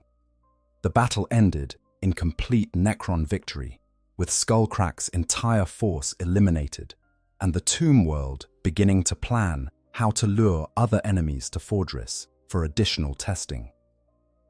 The Battle of Cardrim presents a different scenario, one where orcs and Necrons were both secondary players in a conflict that nominally involved Space Marines of the White Scars chapter, as the Nihilak dynasty's tomb world of Cardrim had awakened, and its overlord, Tarek, was in the final stages of activating some ancient superweapon. Unfortunately for his plans, Warboss Skullcrumper had claimed the same world as his territory and was fortifying Fellstorm Airfield as his base of operations. And into this mess fell the White Scars, who needed that airfield to break through Necron jamming and call for extraction. What makes Cardrim interesting is that it became a three-way battle where the Necrons were simultaneously fighting both Orcs and Space Marines, while the Orcs and Space Marines were also fighting each other. The tactical confusion this created was exacerbated by each faction having completely different objectives. The Space Marines wanted to survive and escape. The Orcs wanted a good fight and control of the airfield. The Necrons wanted everyone off their world so they could continue with their ancient plans undisturbed.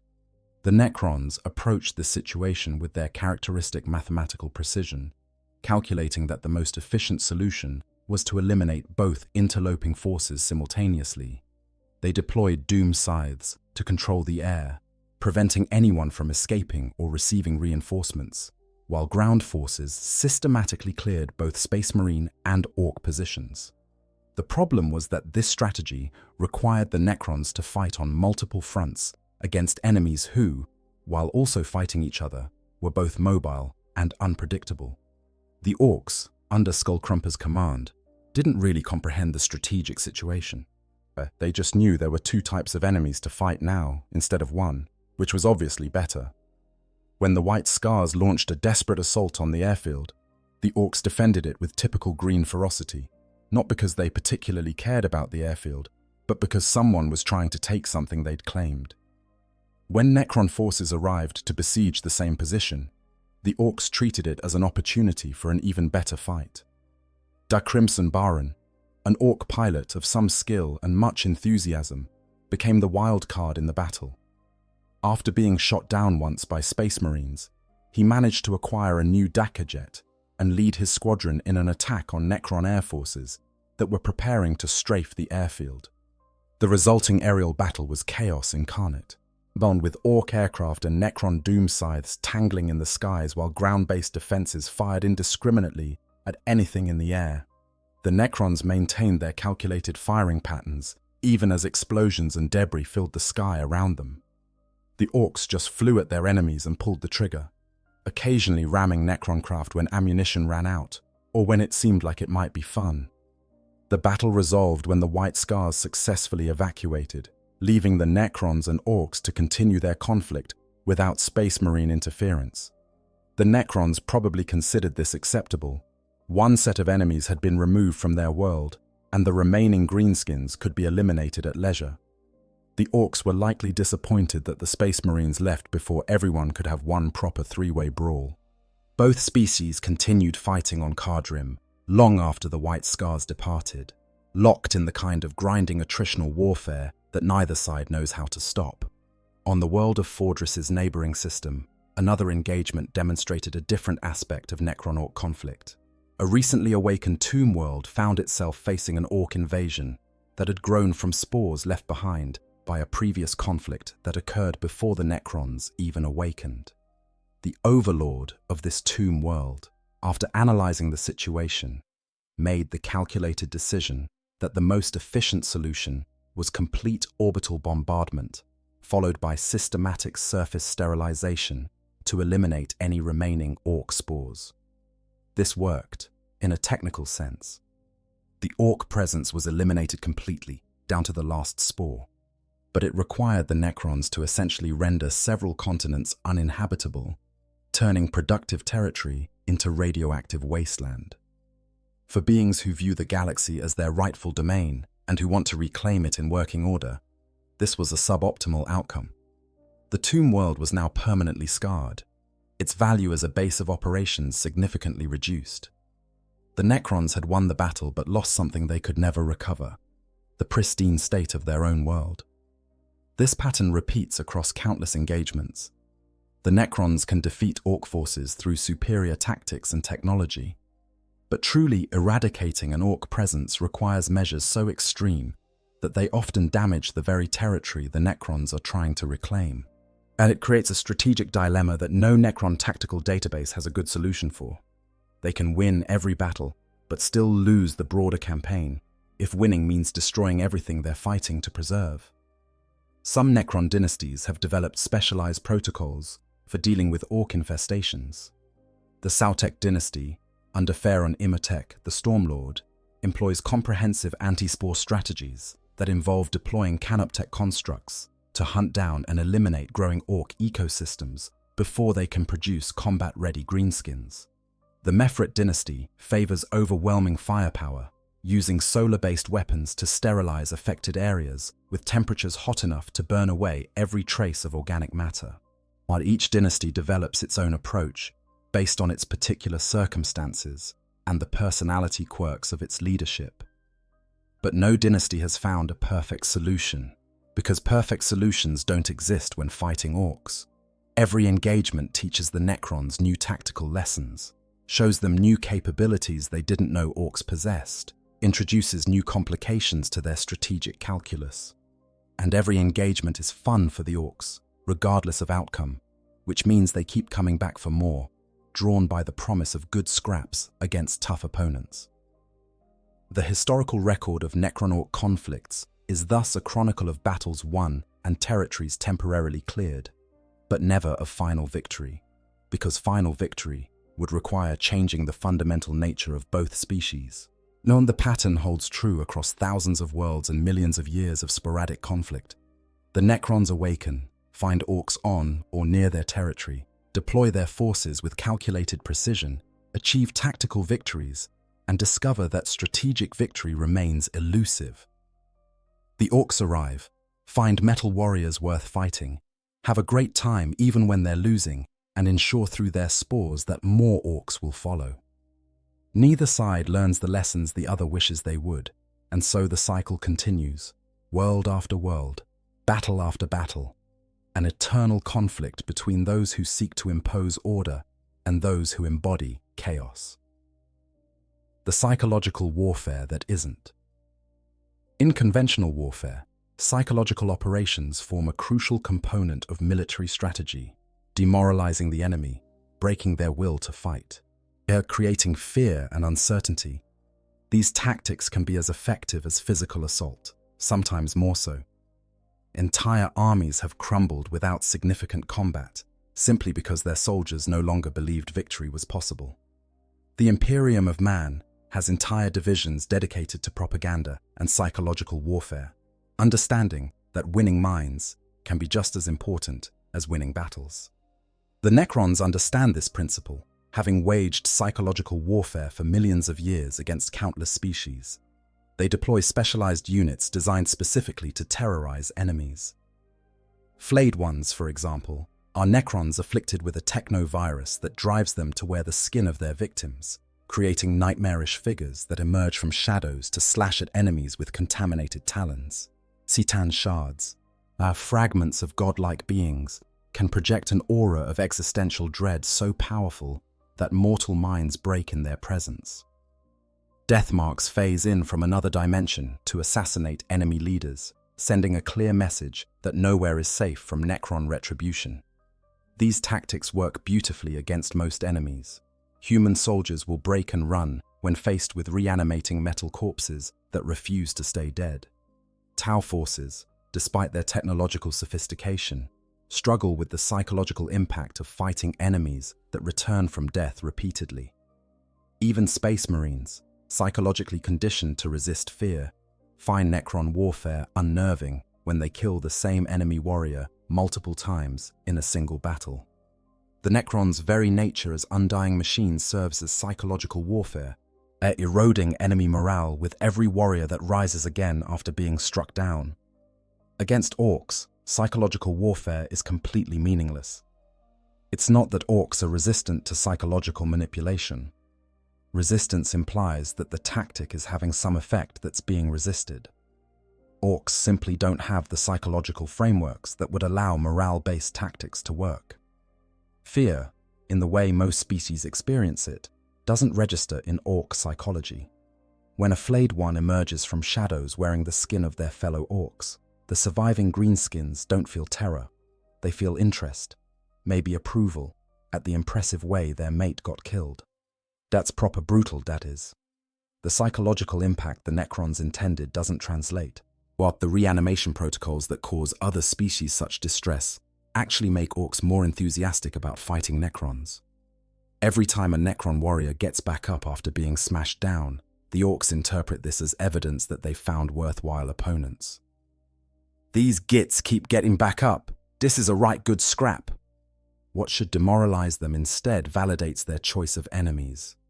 They wanted a tough fight, and enemies that refuse to stay dead deliver exactly that. The Necron's greatest tactical advantage, the ability to return from apparent death, becomes a source of orc enthusiasm rather than orc despair. Citan shards present an interesting case study in this phenomenon. These fragments of ancient star gods project psychic waves of terror, existential dread that makes mortals question their very existence. But the effect works even on individuals with strong mental conditioning, as it operates on a fundamental level that bypasses conscious thought. When deployed against human armies, Citan shards can cause entire regiments to collapse into gibbering madness before a single shot is fired. Space Marine chapters have special protocols for fighting Citan shards, specifically because the psychological warfare aspect is so devastating. When a Citan shard turns its attention to an orc horde, the results are underwhelming from the Necron perspective. The orcs see this massive, powerful being and get excited rather than terrified. "Oi, look at the size of that one. I'm having a go at him." The existential dread, the questioning of one's place in the universe, the soul-crushing weight of cosmic insignificance.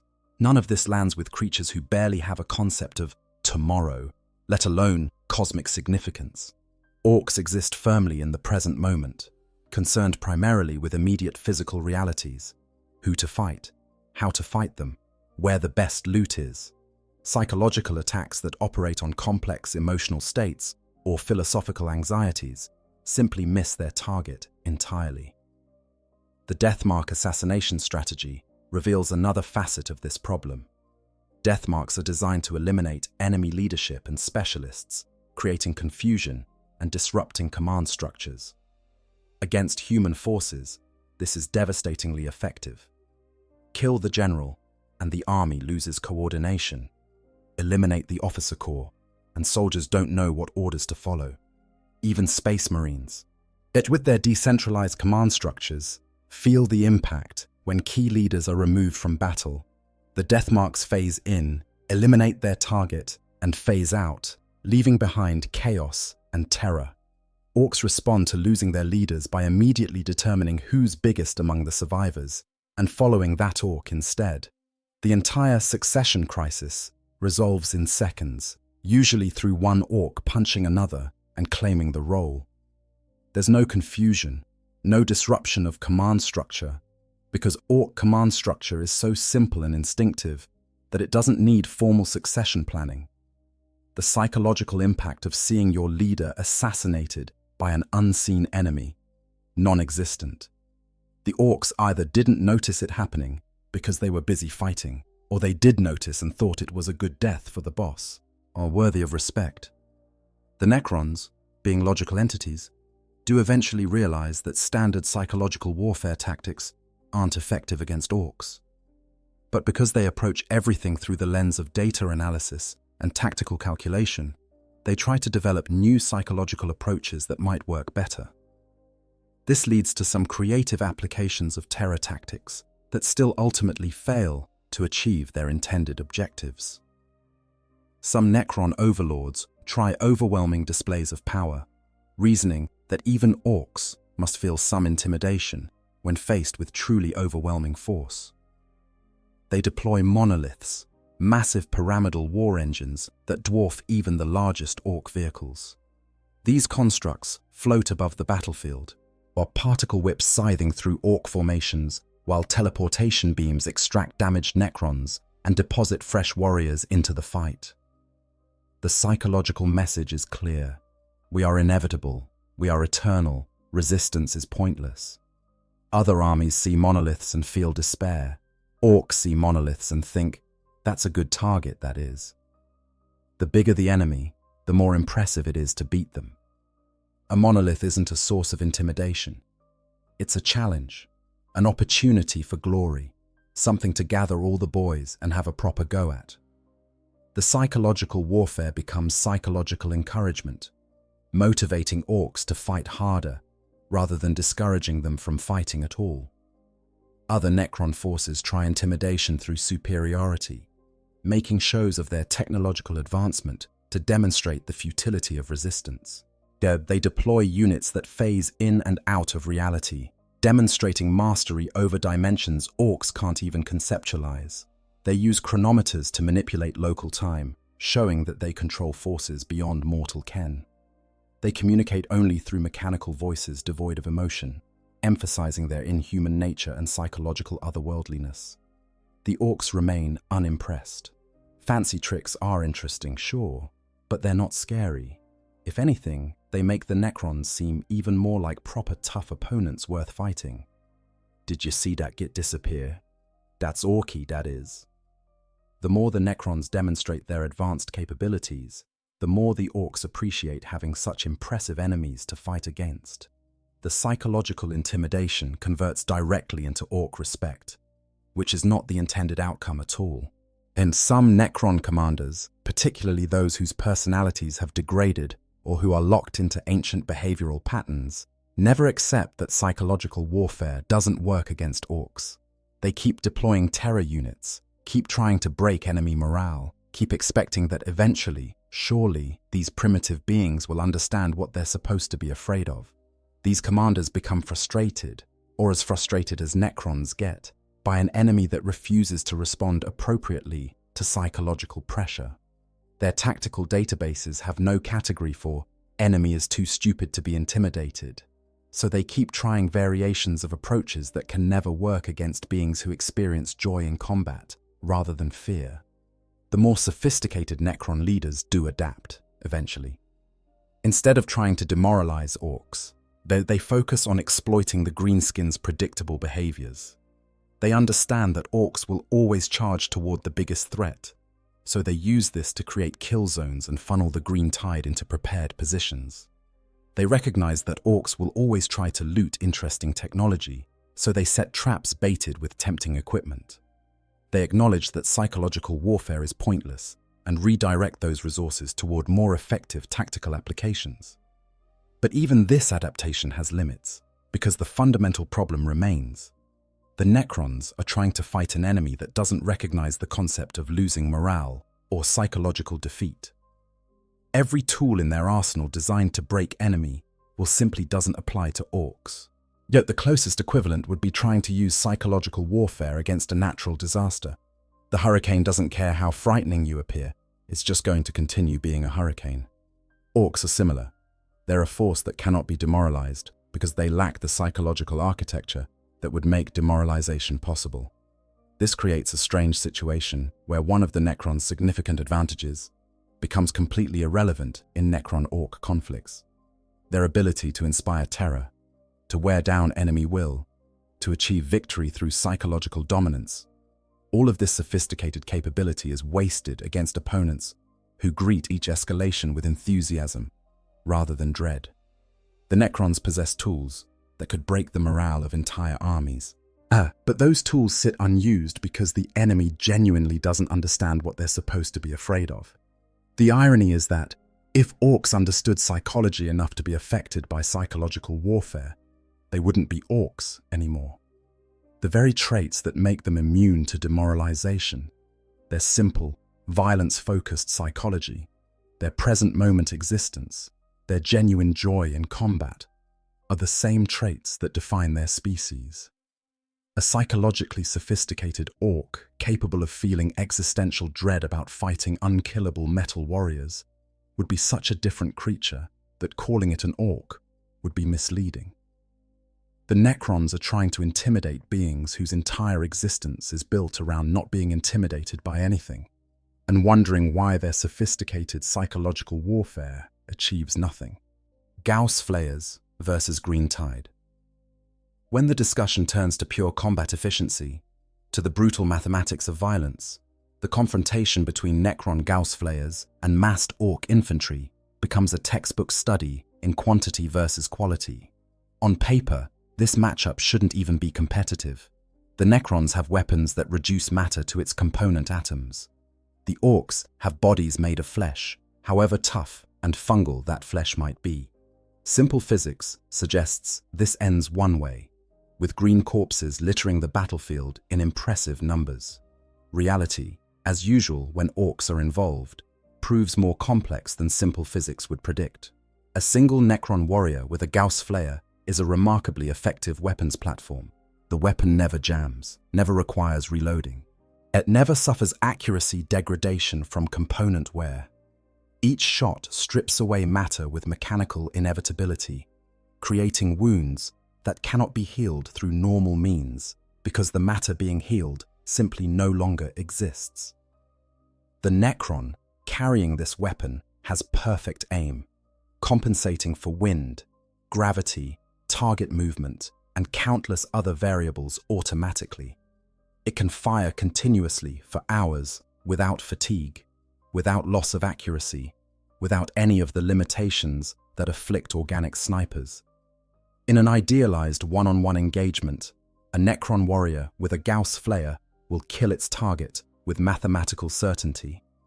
Now multiply that by several thousand warriors, all firing in perfect unison, all targeting optimally, all benefiting from tactical coordination that living soldiers cannot match.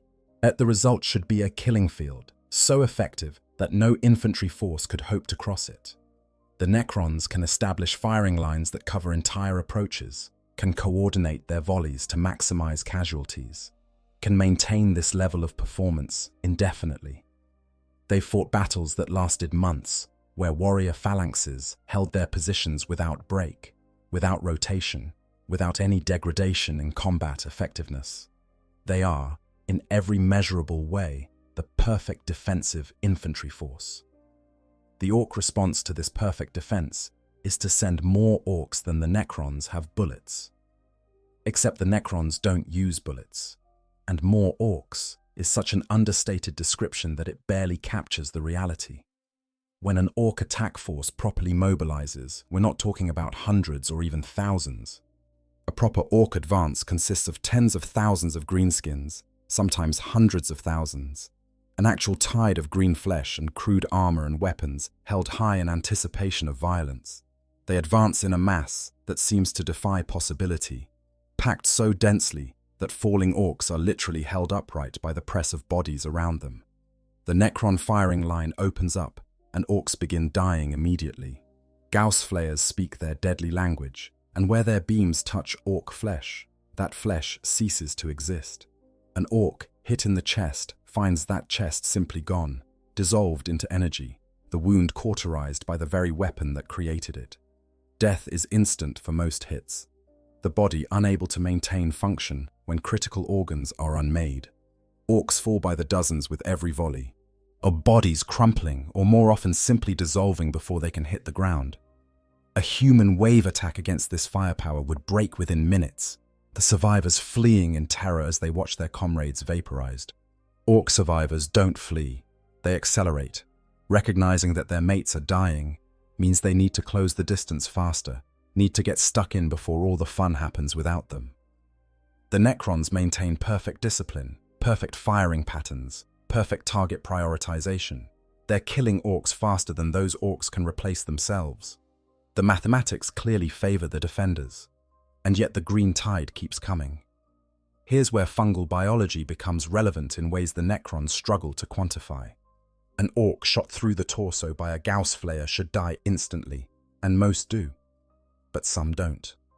The fungal aspects of their physiology, combined with their distributed organ systems and remarkable redundancy, mean that some Orcs can continue functioning even with wounds that would kill any other organic being 3 times over. An Orc with half its chest dissolved, might stay on its feet for another minute, continuing to run forward, continuing to be a threat, before finally collapsing from accumulated damage. More significantly, orcs hit in non-vital areas often don't even slow down. A Gauss flare beam that strips away an orc's arm removes that arm completely, but the orc in question just switches its weapon to the other hand and keeps charging.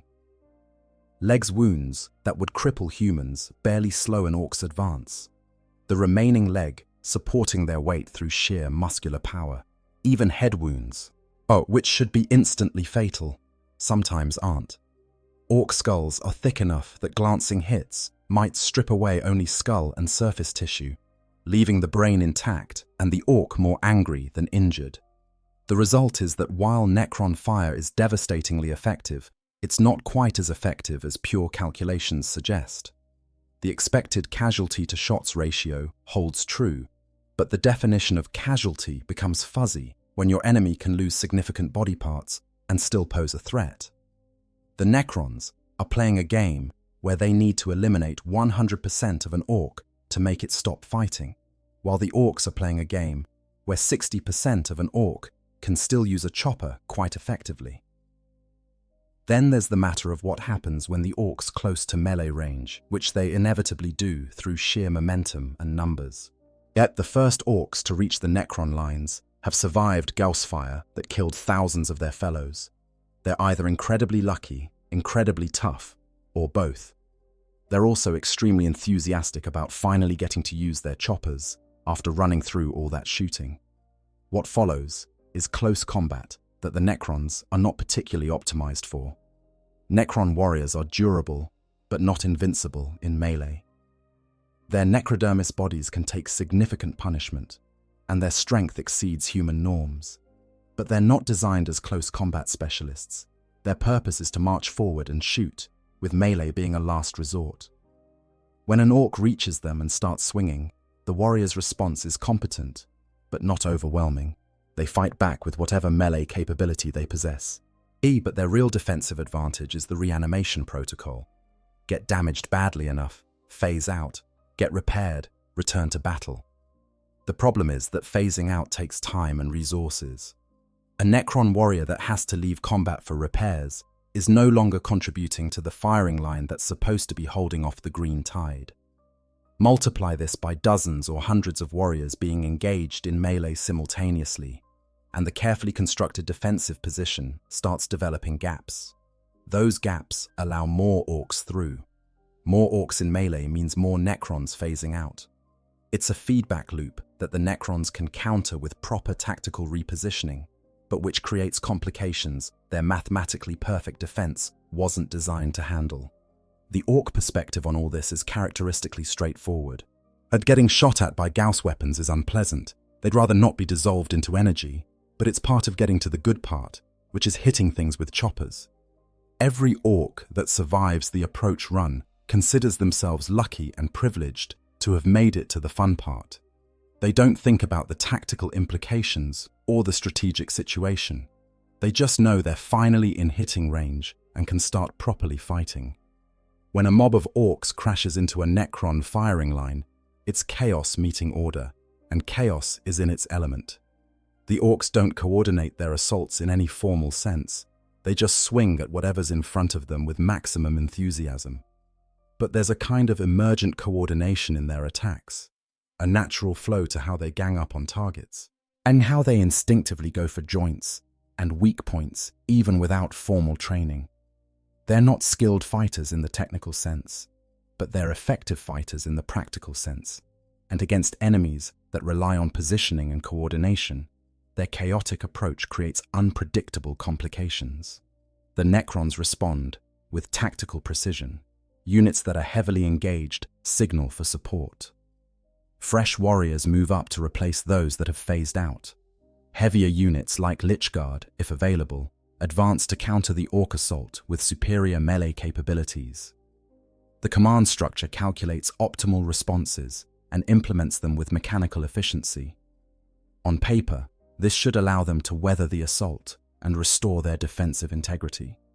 In practice, it often works, but at greater cost than the calculations predicted, because orc behavior in melee is fundamentally less predictable than their behavior during the approach. Over time, through repeated engagements, some Necron forces develop specific counter-tactics for dealing with orc green tides. They position their warriors on elevated terrain where the orcs' approach is more easily observed and targeted. They deploy more specialized units in the front lines, like immortals, with better close combat capabilities. They use Triarch Stalkers or other vehicles to provide mobile fire support that can react to emerging orc breakthroughs. Some dynasties develop specific protocols for rotating warriors out of the line before they're engaged in melee, maintaining constant firing pressure while avoiding the melee disadvantage. But even with these adaptations, the fundamental equation doesn't change much. The Gauss flares are killing orcs faster than evolution should allow, at ranges the orcs can barely comprehend. The orcs are advancing through this killing ground with losses that should cause any sane army to rout. Both sides are doing exactly what they're designed to do, and the outcome remains frustratingly inconclusive. The Necrons haven't figured out how to inflict casualties fast enough to stop a truly massive orc advance. The orcs haven't figured out how to reduce their casualties to acceptable levels, though they don't really care about casualties as a strategic concern anyway. The battles become grinding affairs, where body counts are meaningless because neither side views casualties the way normal armies do. The Necrons expect their fallen to phase out and return, and actual permanent losses are rare and acceptable. The orcs expect casualties and see them as the price of having a good fight. The survivors will release enough spores to replace losses anyway. What should be wars of attrition become wars of regeneration, each side replacing losses at roughly the same rate they inflict them, locked in combat that continues until external factors intervene, or one side decides to redirect its attention elsewhere. The ultimate conclusion of Gauss flares versus green tide is that both weapon systems work exactly as designed, but neither achieves decisive results against the other. The molecular disintegration capabilities of Necron small arms should dominate any infantry engagement. The sheer numbers and physical resilience of orc hordes should overwhelm any fixed defensive position. In practice, both prove partially right and partially wrong, achieving tactical successes that never quite translate to strategic victory. It's a perfect metaphor for the entire Necron-Orc dynamic.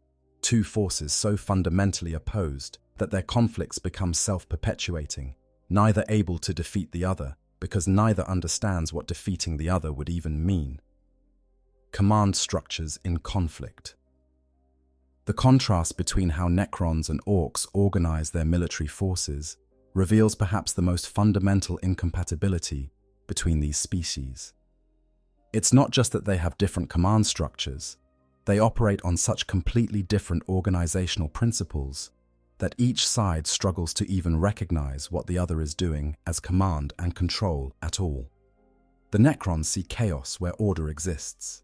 The Orcs see pointless complexity where efficiency reigns. Both are simultaneously right and wrong. A Necron force operates within a hierarchy so rigid it's literally coded into the engrams of every unit. At the top sits the Pharaon, ruler of entire dynasties spanning dozens or hundreds of tomb worlds. Below them are overlords, commanding clusters of worlds or leading specific military campaigns. Lords serve the overlords, managing smaller forces or specific tactical elements. And at the bottom are the warriors, mindless automata that follow orders without question or deviation. This hierarchy is absolute. A warrior cannot disobey an overlord any more than a calculator can refuse to add numbers. The programming that governs their existence places obedience above all else. This creates military forces that move with perfect coordination and execute strategies with flawless precision. When an overlord develops a battle plan, they can be absolutely certain that every unit will perform exactly as instructed. There's no battlefield friction from confused orders or commanders who think they know better. Tactical decisions flow down the hierarchy and are implemented instantly. Unit repositioning happens with synchronized precision because every Necron knows exactly where they're supposed to be and moves to that position without deviation. It's military efficiency taken to its logical extreme. The sophistication of Necron command protocols extends beyond simple obedience. Overlords can designate specific operational parameters that lower-tier units follow autonomously. For example, as engage enemy infantry at maximum range using concentrated fire patterns becomes a directive that warrior phalanxes implement automatically, calculating optimal firing solutions and adjusting their positions to maintain those parameters without needing constant orders. This allows Necron commanders to focus on strategic decisions while confident that tactical implementation will proceed optimally. Moreover, the Necron's command structure is fundamentally meritocratic, based on age and previous rank. A newly awakened lord doesn't achieve their position through political maneuvering. They were a lord before the Great Sleep and remain a lord now because that's what they are. Their programming recognizes the hierarchy and enforces it automatically. While this prevents most internal conflicts and ensures that the most experienced commanders naturally occupy the highest positions of authority. Now contrast this with Orc command structure, which barely deserves to be called a structure at all. Orc leadership is determined by a single criterion: who's biggest? Not smartest, not most experienced, not most tactically astute, just biggest. An Orc who grows to impressive size naturally becomes a leader because smaller Orcs instinctively defer to larger ones. This is partially biological. The Gestalt psychic field that all Orcs generate allows them to sense relative size and strength instinctively, and partially cultural. Orc society has always worked this way, so it seems natural to everyone involved. War bosses, the Orc equivalent of supreme commanders, has achieved their position by being the biggest Orc in their area, and usually by beating any Orcs who thought they should be boss instead. There's no formal succession plan, no line of authority, no organizational chart. When a war boss dies, the next biggest Orc becomes war boss, possibly after a brief fight with any other big Orcs who think they deserve the position. The whole succession crisis typically resolves within minutes, sometimes seconds, and then everyone gets back to fighting whatever enemy they were fighting before. Below the war boss are, well, various other Orcs who are also pretty big, or who have particular skills, or who just happen to be standing nearby when the war boss needs someone to lead a bunch of boys somewhere. There's no formal rank structure. There's no chain of command in the traditional military sense. Orders flow downward based on who's yelling loudest and who the boys think they should listen to. Smaller Orcs follow bigger Orcs because that's just how things work. If a smaller Orc thinks they should be in charge, they can try to get bigger or try to fight the current boss, but until they're actually bigger, nobody's going to listen to them anyway. This sounds like it should be complete chaos, and in a sense it is. But there's a functional logic to it that works for Orcs, even if it seems insane to everyone else. The system selects for combat effectiveness because Orcs who are good at fighting survive and grow, and surviving and growing makes you bigger, and being bigger makes you the boss. It's a feedback loop that ensures leadership positions are generally held by Orcs who are genuinely dangerous in combat. Well, they might not be brilliant tacticians, but they're effective at what Orcs value: hitting hard and surviving long enough to hit again. Moreover, the simplicity of Orc command structure makes it incredibly resilient. There's no headquarters to destroy that would disrupt enemy operations. There's no communication network to jam that would prevent orders from reaching frontline units. Kill an Orc war boss, and another immediately takes their place with basically the same plan. Attack the enemy and have a good fight. The very primitiveness of their organization makes it impossible to disrupt through conventional military means. When these two systems encounter each other in battle, the results are predictably frustrating for the Necrons. They deploy their forces with careful coordination, each unit positioned optimally within an integrated battle plan. They identify what they believe to be the Orc command structure, the biggest Orcs, presumably the leaders, and direct assassins or heavy weapons to eliminate those targets. By conventional military doctrine, this should disrupt enemy operations, create confusion, potentially even cause a rout as subordinate units lose direction. What actually happens is that the big Orc dies. Another Orc becomes boss almost immediately, and the green tide continues advancing with no apparent disruption. From the Necron perspective, this is baffling. They eliminated enemy leadership. Why didn't enemy operations degrade? Their tactical databases don't have a category for enemy command structure is too simple to disrupt, so they try variations of the same approach. Targeting bigger and bigger orcs in hopes of finally hitting a leader whose death matters. From the orc perspective, the Necrons are just shooting at the biggest and toughest orcs, which makes sense. Those are obviously the most dangerous targets. The fact that these happen to be leaders is coincidental. Orcs don't view leadership as a separate category from combat effectiveness. The boss is the boss because he's the biggest and toughest, so obviously the enemy would target him. His death in combat is actually kind of honorable, and the next boss will be someone equally big and tough, so nothing really changes from an operational standpoint. The communication disconnect extends to how each side conveys and receives orders. Necrons use sophisticated command protocols, and often transmitted through technological means, but sometimes simply understood through hierarchical programming.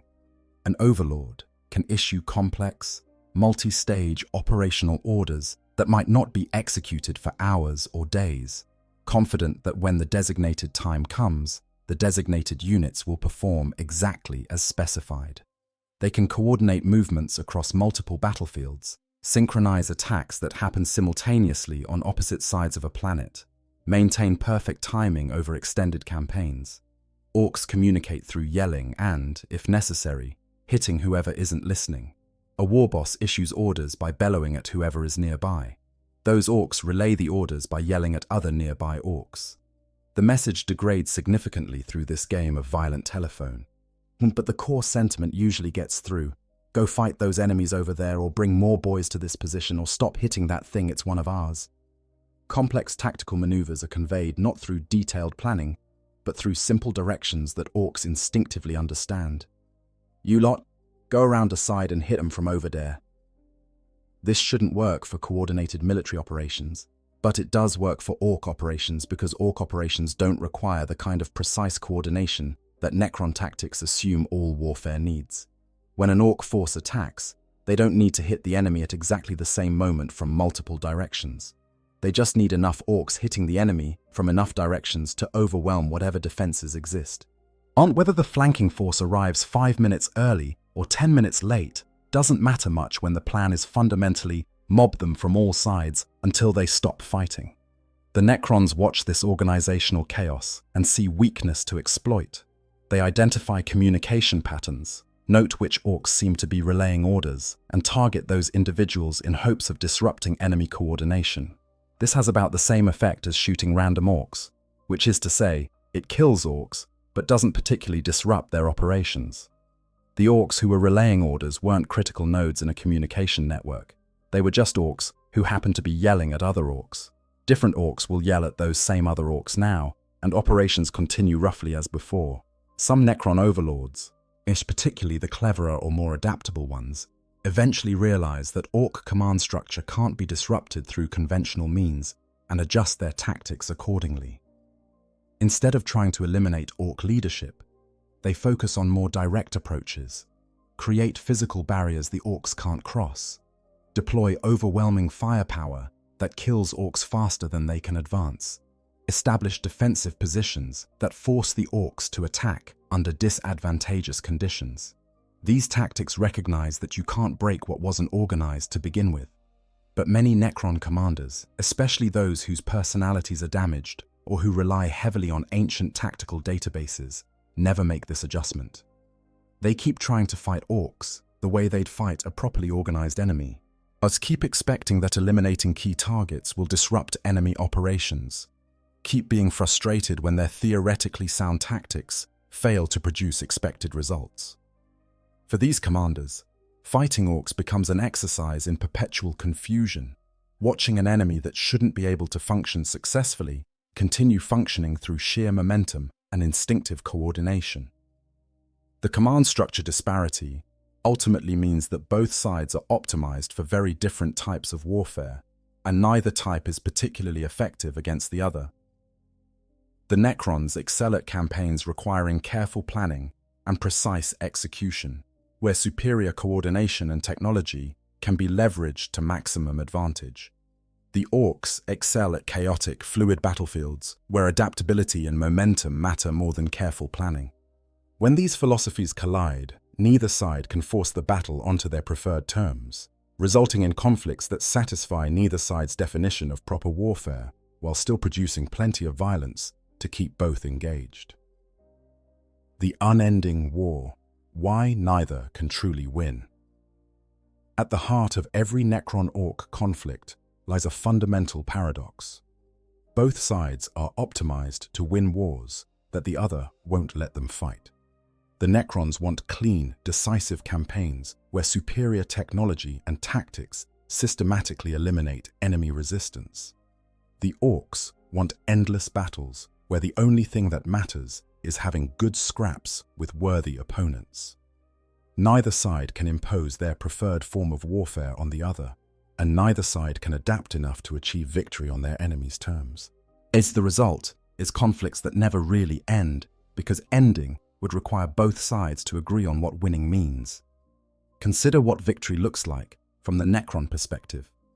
A successful campaign culminates in the complete elimination of enemy forces, the reclamation of territory for their dynasty, and the establishment of control that prevents future intrusions.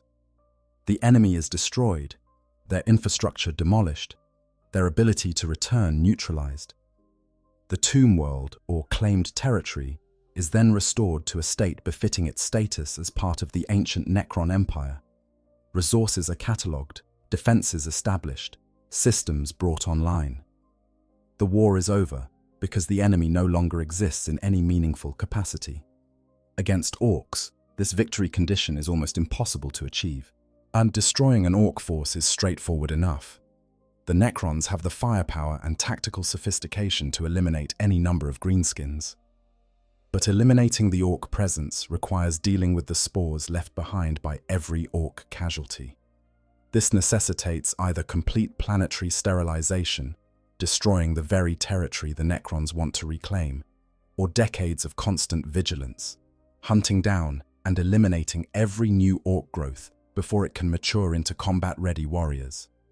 The sterilization option defeats the purpose of reclamation. A Necron dynasty doesn't want radioactive wastelands. They want functional worlds they can restore to their former glory. Some overlords, after calculating the costs, decide that certain Orc-infested worlds aren't worth saving and implement complete sterilization protocols. This works but feels like failure. Having to destroy what you're trying to save is never a satisfying outcome.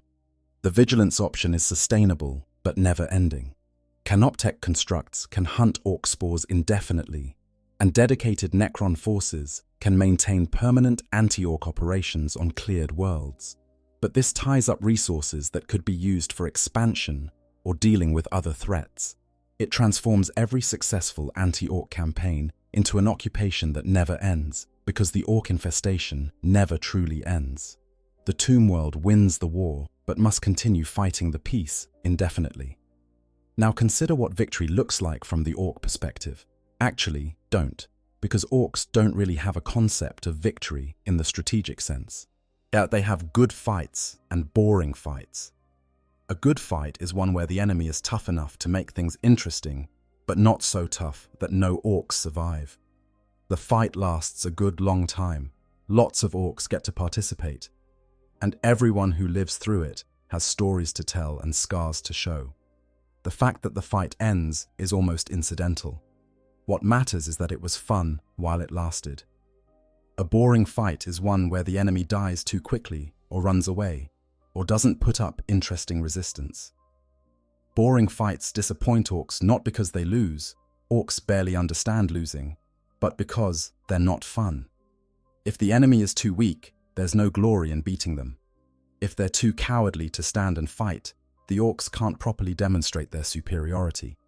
The worst outcome for an Orc isn't defeat, and it's a fight that ends before they've properly enjoyed themselves.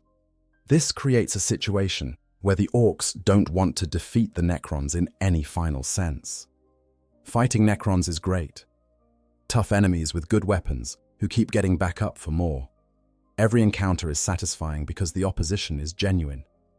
The Orcs' ideal scenario is fighting Necrons forever, an endless campaign where new battles keep happening and everyone stays interested. They don't sit around planning how to eliminate the Necron threat permanently, because that would mean no more fights with Metal Gits, and why would anyone want that? The Necrons, operating from their framework of wars that end with decisive conclusions, cannot comprehend this mindset. They assume the Orcs must have strategic objectives beyond simply fighting. They must want territory, or resources, or something. So Necron commanders try to identify what the Orcs are really after, what their actual goals might be beyond the obvious surface chaos. They analyze Orc movement patterns for signs of larger strategy. They study which worlds Orcs target more heavily, looking for evidence of resource priorities or strategic thinking. What they find is that Orcs go wherever they hear there's fighting, with a slight preference for places where previous fights were good. That's it. That's the whole strategy. There's no grand plan to conquer the sector, no resource acquisition scheme, no long-term territorial ambitions, just an endless, instinctive drive toward combat, toward the next good scrap, toward whatever seems like it might be fun to fight.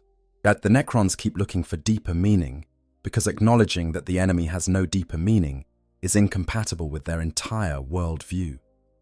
This fundamental incompatibility in war aims means that even when one side achieves tactical dominance, they can't leverage that into strategic victory, because the other side doesn't acknowledge strategic victory as a concept. The Necrons can clear an Orc horde from a sector, can sterilize several worlds to prevent Orc regrowth, can establish defensive networks that prevent future Orc incursions. They've won by any rational military metric. But the Orcs who survived will tell stories about the great fights they had against metal warriors, will speak of these enemies with respect and enthusiasm, and will absolutely return if they hear the Metal Gits are still around for fighting. Similarly, Orcs can overwhelm a Necron tomb world through sheer numbers and persistence, can reduce Necron structures to rubble, can force the survivors to retreat to deeper crypts. They've won by the criterion of occupying the battlefield and forcing the enemy to withdraw. But this victory is temporary and meaningless because the Orcs don't build on it strategically. They don't establish permanent bases or defensive positions.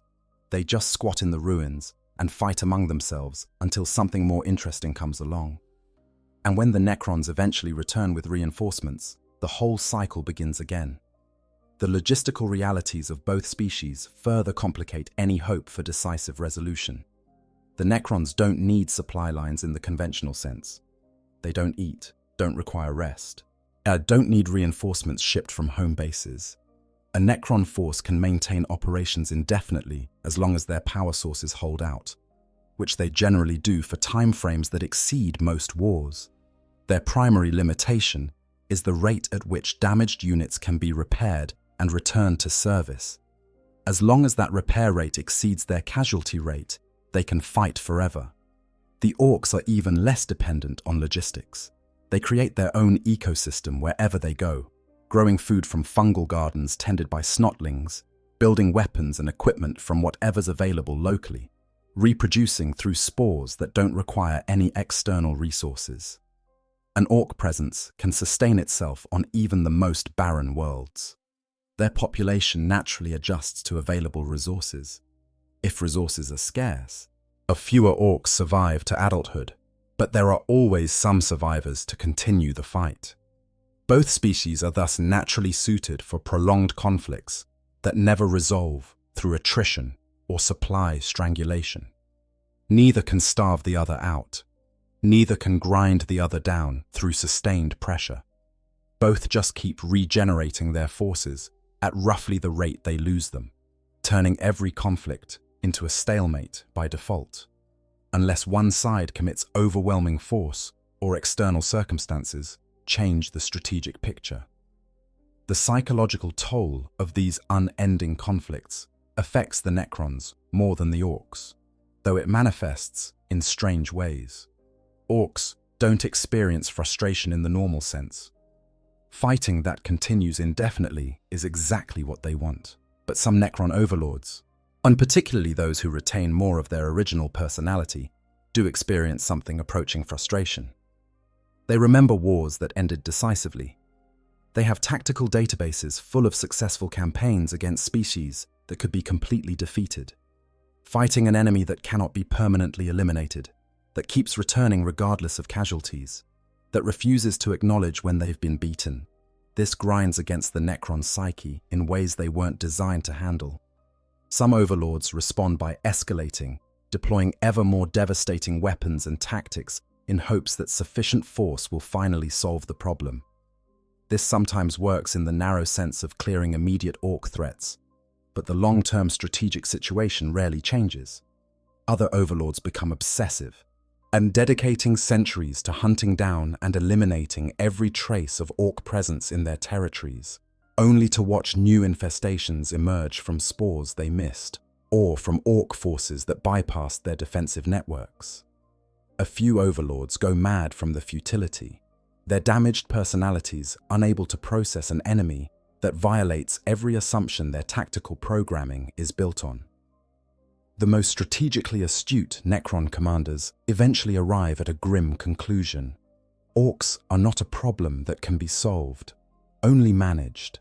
They're an environmental hazard, like radiation or aggressive fauna, something to be contained and controlled, but never fully eliminated. These commanders develop protocols for persistent Orc suppression rather than elimination, accepting that anti-Orc operations will be ongoing indefinitely. This is pragmatic and effective, but deeply unsatisfying for beings who remember ruling the galaxy through absolute dominance. The galaxy-wide implications of this unending conflict are significant. As more tomb worlds awaken and more Orc forces gather in response to the psychic call of warfare, Necron-Orc battles occur with increasing frequency across thousands of systems. Each individual conflict is strategically meaningless, changing nothing about the overall balance of power. But collectively, they tie up enormous military resources that both species might otherwise direct toward other threats or objectives. The Necrons cannot reclaim their empire as efficiently when constantly dealing with Orc incursions. The Orcs, who don't really have empire-building objectives anyway, are at least having fun. This creates a strange situation, where the rest of the galaxy benefits from Necron-Orc conflicts through sheer distraction. Every Necron legion occupied fighting Orcs is a legion that isn't expanding into Imperial space or threatening other Xenos species. Every Orc horde attracted to battle against Necrons is a horde that isn't attacking someone else. The Imperium's strategic analysts occasionally note this dynamic and marvel at the silver lining of having two massively dangerous Xenos species locked in combat with each other, even if that combat never produces a clear winner. The unending nature of Necron-Orc warfare ultimately reflects something fundamental about the Warhammer 40,000 universe itself. There are no final victories, no lasting peace, no conflicts that truly resolve. There is only war. War that continues across millennia with no end in sight. War that shapes civilizations and defines entire species. War that becomes its own justification and purpose. The Necrons fight because reclaiming their empire requires eliminating threats. The Orcs fight because fighting is what they exist for, and so they fight each other over and over, accomplishing nothing strategic while fulfilling exactly what each species needs on a fundamental level. Neither side can truly win, because winning would require the other side to agree that they've lost, and neither side has the psychological framework to recognize loss in ways the other would understand. The Necrons can't accept that some enemies cannot be eliminated through superior force. The Orcs can't accept that some wars should end rather than continuing forever. And so, the conflict perpetuates itself. A perfect stalemate maintained not through equal strength, but through incompatible definitions of what warfare should accomplish. Conclusion and broader implications. As we step back from the specific battles, tactics, and technological comparisons, a larger picture emerges about what Necron-Orc conflicts represent within the grim darkness of the far future. These aren't just battles between two powerful species, they're laboratories where the fundamental assumptions of warfare are tested and found wanting, where the very concept of military victory becomes questionable, where two philosophies of existence collide without either being able to claim superiority. The Necrons entered their great sleep as masters of the galaxy, having defeated enemies that included the Old Ones themselves and the ancient Eldari Empire at its height. They went to sleep secure in the knowledge that their technology, tactics, and immortal patience would allow them to reclaim dominance whenever they chose to awaken. And indeed, when facing most enemies, this proves true. Against the Imperium, the Necrons' superior technology and coordination allow them to achieve victory after victory. Against the Tau, their ancient experience and devastating weaponry overwhelm even sophisticated defensive strategies. Against most Xenos species, the combination of reanimation protocols and Gauss weapons proves insurmountable. But the Orcs break this pattern. They're not technologically sophisticated enough to match Necron weapons, but they're not tactically disciplined enough to coordinate proper defensive or offensive operations. They lack the strategic thinking necessary to plan long-term campaigns. By every metric the Necrons use to evaluate enemies, the Orcs should be among the easiest foes to defeat, and yet victory continues to elude the ancient machines, not because the Orcs are stronger, but because they refuse to be defeated in any way the Necrons recognize as defeat. This reveals something important about the Necrons themselves. Their greatest strength is also a critical weakness. The experience and tactical sophistication that make them formidable against conventional enemies becomes a limitation when fighting an enemy that isn't conventional. Their rigid hierarchies and programmed responses produce perfect coordination, but also create blind spots. Their expectation that warfare follows certain logical principles makes them unable to effectively counter enemies who don't share those principles. The very age that gives them wisdom also gives them assumptions that, when challenged, prove difficult to overcome. For the Orcs, their conflicts with Necrons represent exactly what they want: tough enemies who provide good fights indefinitely. They're not particularly concerned with the implications of fighting unkillable metal warriors. They don't strategize about how to exploit Necron weaknesses or develop counter-tactics for reanimation protocols. They just charge forward and enjoy themselves, finding satisfaction in combat that most other species would find hopeless. In a universe of grim darkness, then the Orcs' simple enthusiasm for violence provides them a kind of immunity to despair that more sophisticated species lack. The broader implications for the galaxy are significant. As the Necrons continue awakening from their millions of years of slumber, more tomb worlds will face Orc incursions. The pattern will repeat. Necrons deploy with calculated precision. Orcs charge with reckless enthusiasm. Neither side achieves decisive victory. This stalemate benefits everyone else by keeping both species occupied with each other. But it also means that two of the galaxy's most dangerous military forces are learning to fight specifically against each other's strengths. The Necrons are developing new protocols and weapons designed to counter Orc reproduction methods and swarm tactics. Some dynasties are researching ways to sterilize worlds of Orc spores without destroying the world itself. Others are creating dedicated anti-Orc forces, optimized for the specific challenges these enemies present. This accumulated experience makes the Necrons more effective against any enemy that uses mass infantry tactics or relies on rapid reinforcement. The Orcs, while not being conscious learners in the same sense, are still evolving through their encounters with Necrons. The Orcs who survive battles against reanimating metal warriors tend to be the toughest and most persistent. They develop instinctive responses to facing enemies that keep getting back up. Hit them harder, hit them more times, make sure they're really gone before moving to the next target. These instincts get passed along through the genetic memory encoded in their spores, making future generations slightly better adapted to fighting resilient enemies. For observers of the galaxy, Imperial Inquisitors, Eldari Farseers, Tau Earth-caste scientists. Necron-Orc conflicts provide valuable intelligence about both species.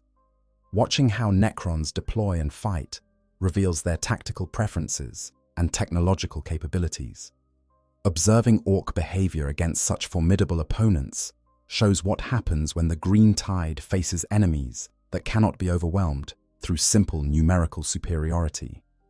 This intelligence gathering is dangerous, as getting too close to these battles risks being caught in the crossfire, but the information gained is worth the risk for those who need to prepare defenses against either species. The philosophical implications are perhaps most interesting. The Necrons represent order taken to its extreme, every action calculated, every outcome predicted, every contingency planned for. The Orcs represent chaos in its purest form. No planning beyond hit that, no strategy deeper than hit it hard, no thought for tomorrow. The fact that these extremes cannot defeat each other suggests that neither absolute order nor absolute chaos is ultimately superior. Victory requires some balance between the two, some combination of planning and adaptability, some ability to impose order when useful while accepting chaos when necessary. This philosophical lesson is lost on both sides, of course. The Necrons cannot accept that embracing chaos might make them more effective. Their very nature as programmed machines prevents such flexibility. The Orcs cannot understand that strategic planning might improve their outcomes. Planning isn't fun, so why bother? Both species are locked into their respective philosophies by biology and psychology, unable to learn the lessons their conflicts teach. For humanity, watching these conflicts from the sidelines while simultaneously fighting both species separately, there's a kind of dark reassurance in the knowledge that not even the galaxy's most advanced ancient technology can solve the Orc problem. If the Necrons, with their millions of years of experience and weapons that bend the laws of physics, cannot permanently eliminate greenskin infestations, then humanity's ongoing struggles with Orcs are at least understandable. Yes, the Emperor's finest can be forgiven for finding Orcs frustratingly persistent when even god machines in metal bodies cannot make them stay dead. As more Necron tomb worlds awaken across the galaxy, the frequency and scale of these conflicts will only increase. The ancient machines will continue to awaken, assess their territories, and discover Orc infestations that must be addressed. The Orcs will continue to proliferate and spread, drawn by the psychic beacon of warfare wherever it occurs. The battles will continue, indecisive and eternal, consuming resources and attention from both species, while producing no meaningful strategic changes to the galactic balance of power. Perhaps this is fitting in a universe where there is only war, not war that produces meaningful results, not war that advances grand strategies, or not war that builds toward anything beyond more war, just war for its own sake, combat that continues because that's what both species do, fighting that perpetuates itself indefinitely, because neither side knows how to stop or wants to stop even if they could. The Necrons seek the restoration of their ancient empire and find themselves bogged down in conflicts that prevent that restoration. The Orcs seek only good fights and find enemies perfectly designed to provide exactly that, indefinitely. And so the cycle continues, will continue, must continue, for as long as both species exist. Metal warriors march from their tombs to reclaim what was lost. Green hordes surge across the stars, seeking worthy opponents. They meet, they fight, they kill each other in numbers that would stagger lesser conflicts. And nothing changes except the body count. It's perfect stalemate, perfect futility, perfect war in a galaxy where perfection is measured in casualties and success defined by continuing to fight tomorrow. If you've enjoyed this deep dive into the fascinating dysfunction of Necron-Orc warfare, please consider liking this video and subscribing to the channel. The grim darkness of the far future contains countless such tales of species locked in eternal conflict, of technologies and tactics that defy comprehension, of wars that continue simply because that's all anyone knows how to do. And we'll continue exploring them, one conflict at a time, until the galaxy finally runs out of wars to fight. which is to say, never. Thanks for listening. And remember, in the grim darkness of the far future, there is only war. Especially when ancient metal faces fungal green, and neither side has the sense to admit the fight might not be worth continuing. I hope you guys enjoyed the story. Make sure to hit the subscribe, like, share button, whatever you want. Give me some feedback if there's any. And yeah, sleep well.